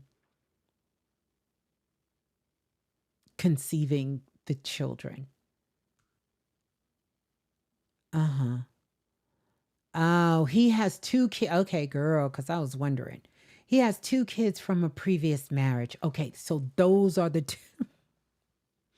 Okay, those are the two kids he's talking about. Those are the two kids because it was kind of distant. So I was like, I don't, are they are they your kids? Are they just his kids? And he's shaking his head yes now, and he's also talking about his two now. So now I feel that two that is closer, but the other two, showing that there was a connection there, but that connection was more for him. And you all have I was getting ready to say, well, wait, were these two kids artificially inseminated, which is nothing wrong with that, or that you had some help with the children? Listen, listen. I just wanted to know about the two kids. So now he's holding up the two kids on this side, which is normally how spirits hold up the two kids. But when they do this two kids, like on the other side, that tells me like one of the parents, or either there's some question in the paternity, or the mother is not the mother, or the father is not the father, but they're still claiming them as their children. So that explains that. And the reason I'm telling you all of this, you are dying laughing. Listen, he's a character too. Listen, honey, he's a whole character and loves to talk, okay? Loves to talk. Um because I want to give you evidence. I'm an evidential medium, and I love working with the ancestors because I feel like it's so healing. I remember when my father passed away, it's just so healing to know when they're coming through with informations and details that I could never know. I've never spoke to you and never, didn't know your husband, but to be able to give you this information so you know. And he's telling me because when you came back home, you could see remnants of like where you were thinking, wait a minute, did he know something was getting ready to happen? So, on a soul level, we all kind of know. We actually have about 8 points of exit in our lives. And so by the time we're 35 or 30 years old, even in our late 20s now, we've had some close incidents, at least one or two, where we could have exit stage right. But he's very much alive, very much loving you and all of his children, and you particularly, being by his side, being with him.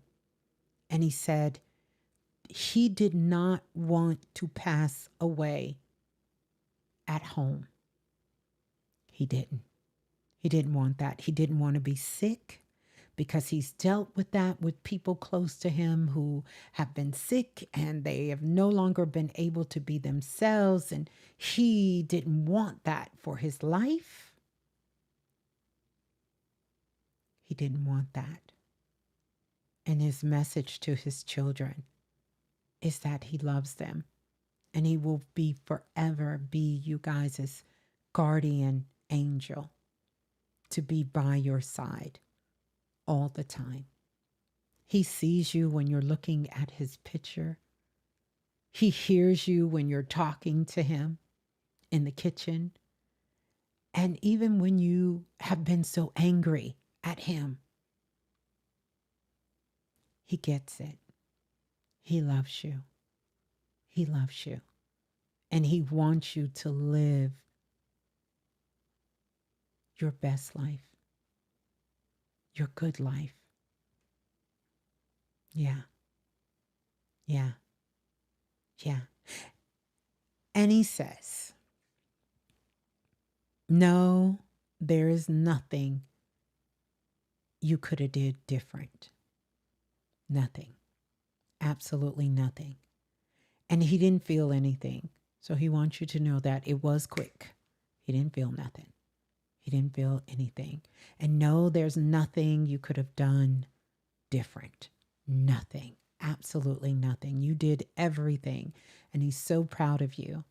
How you are taking care of the children, how you're taking care of yourself, how you're handling the family.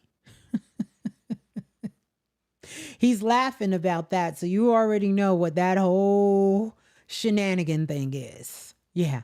How you handling the family, how you handling people, all of that. All of that. Yeah. And he's saying to me, that's my girl, Miss Blue. That's my girl right there. That's my girl. Yeah. That's my girl. He said, yeah, Miss Blue, that's my girl right there. So, yeah. Yeah. He loves you so much. He loves you. And despite him having his funny ways, because he's telling me, Miss Blue, I got funny ways. Well, actually, he said, Miss Blue, like you got funny ways, I got funny ways too. He had very funny ways. Yes. Yeah, he's laughing. When he thinks about the family, he said, oh yeah, I love the way she handles the family. Yes. You said I got them together. Yeah, because they was thinking all kind of crazy stuff. You like, whoa, whoa, whoa, whoa. Hold up. Nope, nope, none of that. We're not doing that. And no, that didn't happen. And no, this didn't happen. So he loves that. He loves that. He loves that. He absolutely loves that. And he loves you as well. And he says, he know it's hard. He know it's tough. He's always going to be with you.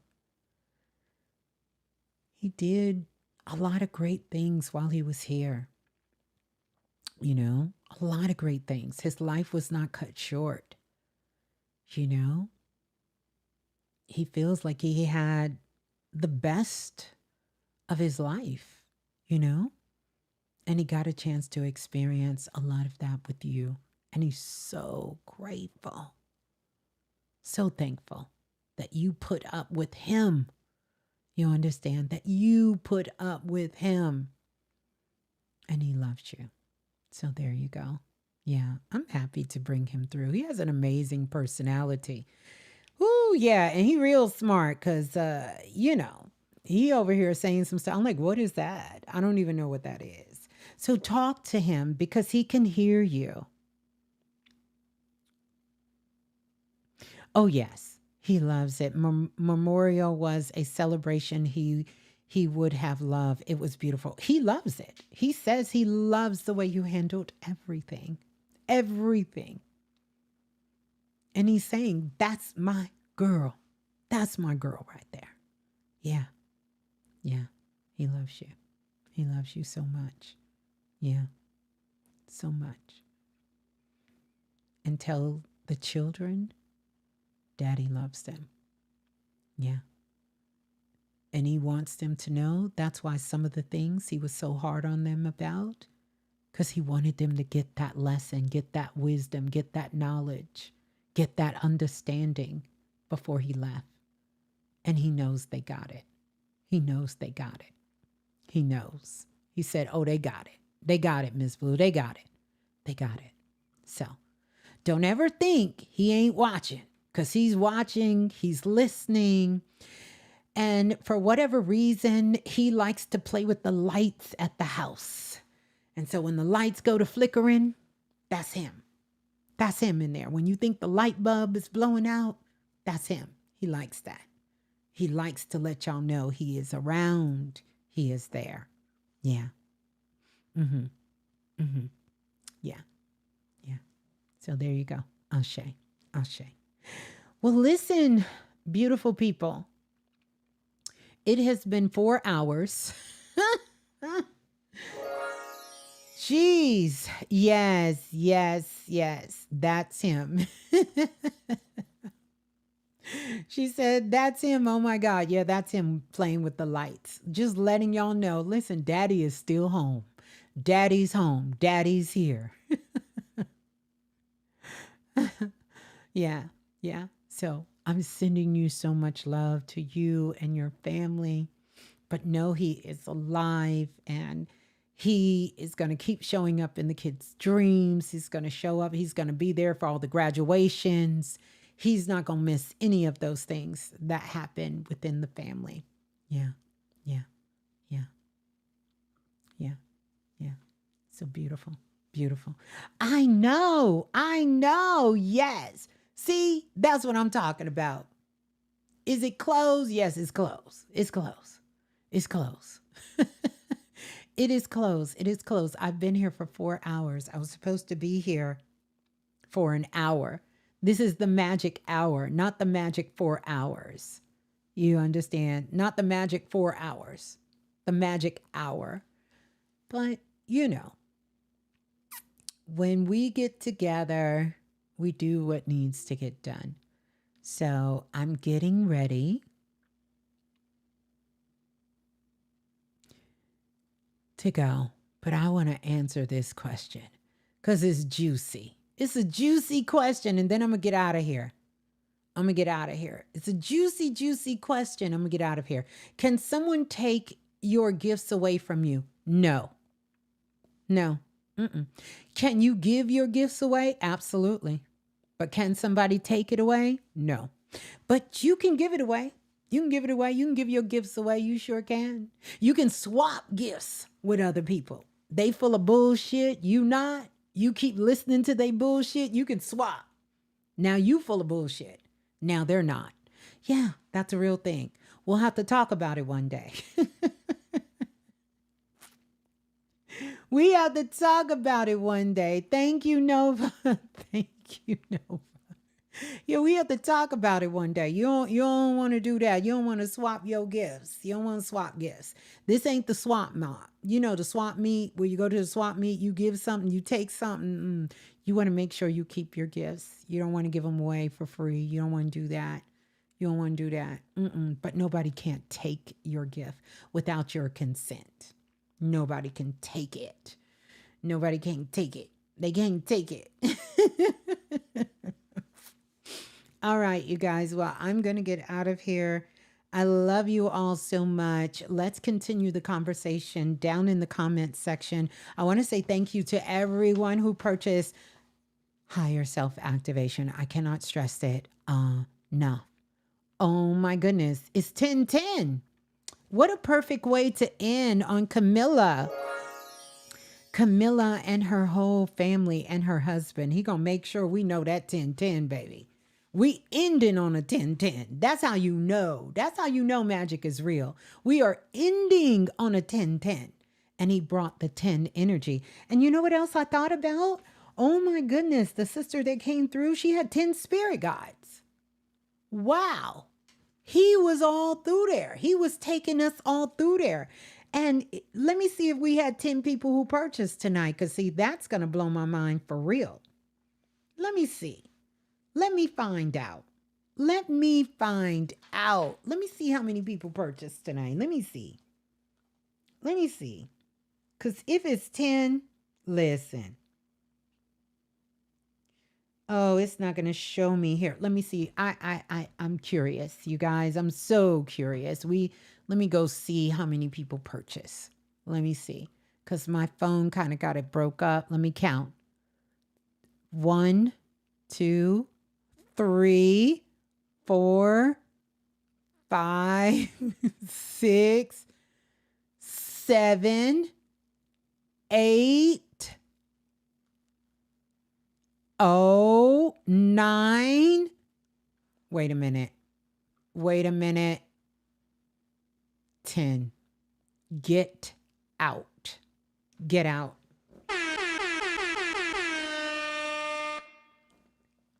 $10. I would show you guys, but it's on the back end. But what happened is my brother is texting me. My sister is texting me, because you know how you guys, I can pull the screen down and I could show you everybody who purchased. But there is a break because I had so many messages coming in from everybody that I don't think we can see all 10. But oh my goodness. Wow. Well, the sister told us he loved messages. Wait a minute. Did I get it? Let me see. I think I can. This is all from today. 1, 2. Let me see if I can do it this way so y'all can see. 2, 3, 4, 5, 6, 7. That's an email. 7, 8, 9, 10. This is all from today. You can't make this shit up. Wow. This is all from today. Wow. Get out. Get out. Get out. Get out. Now, everybody didn't purchase the higher self. Some people purchased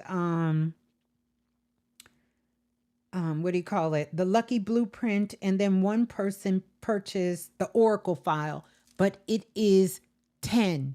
It is 10. You just can't see. Normally what happens during the day if I don't get a lot of texts. But yeah, my brother's over here texting me talking about, do you remember this? My sister texts me talking about, look at my outfit for today. And then I got, just random texts coming in. So when it comes in during the show like that, it'll break it up. It won't have them all stacked, but trust him.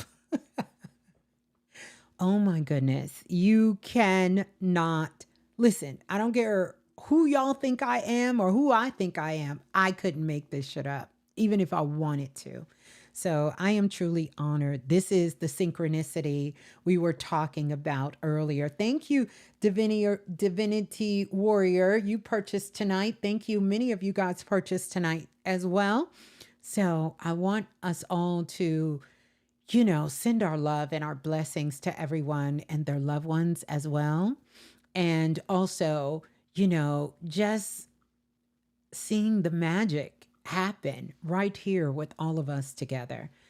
Be good to yourself. Be good to each other. I love you all so much. Thank you all for being here. I want to say thank you for everybody, all of everybody in the blue room. Big shouts out. Hey, Carletta. Good to see you, Empress. I'm glad that you guys are loving it so much. And yeah. Wow.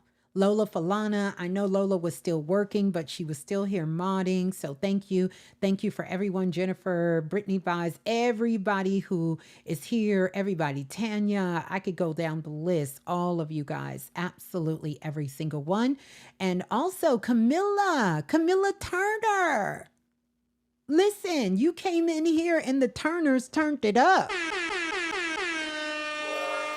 You can't even make that up. Listen. I had to go back because he was telling me, look at your notes, look at your notes. And I forgot. The other people that came on had the number 10. That was the first thing. And then 10, the month, October was his birth month. And then your anniversary was 2010. You can't make that up. Like, listen, you can't make that up. 1 + 9, 10. Wow. Wow. You're so welcome, Tiffany. And we all love you guys. I love you guys so much. Let's keep doing the work. Let's keep trusting ourselves. Keep knowing your magic. Keep testing your magic. And discernment. Stay out of the drama and the bullshit. We got a higher path. All right. Peace and love, soul family. Oracle kisses. Ciao. I'll see you all later. Peace and love. Ciao.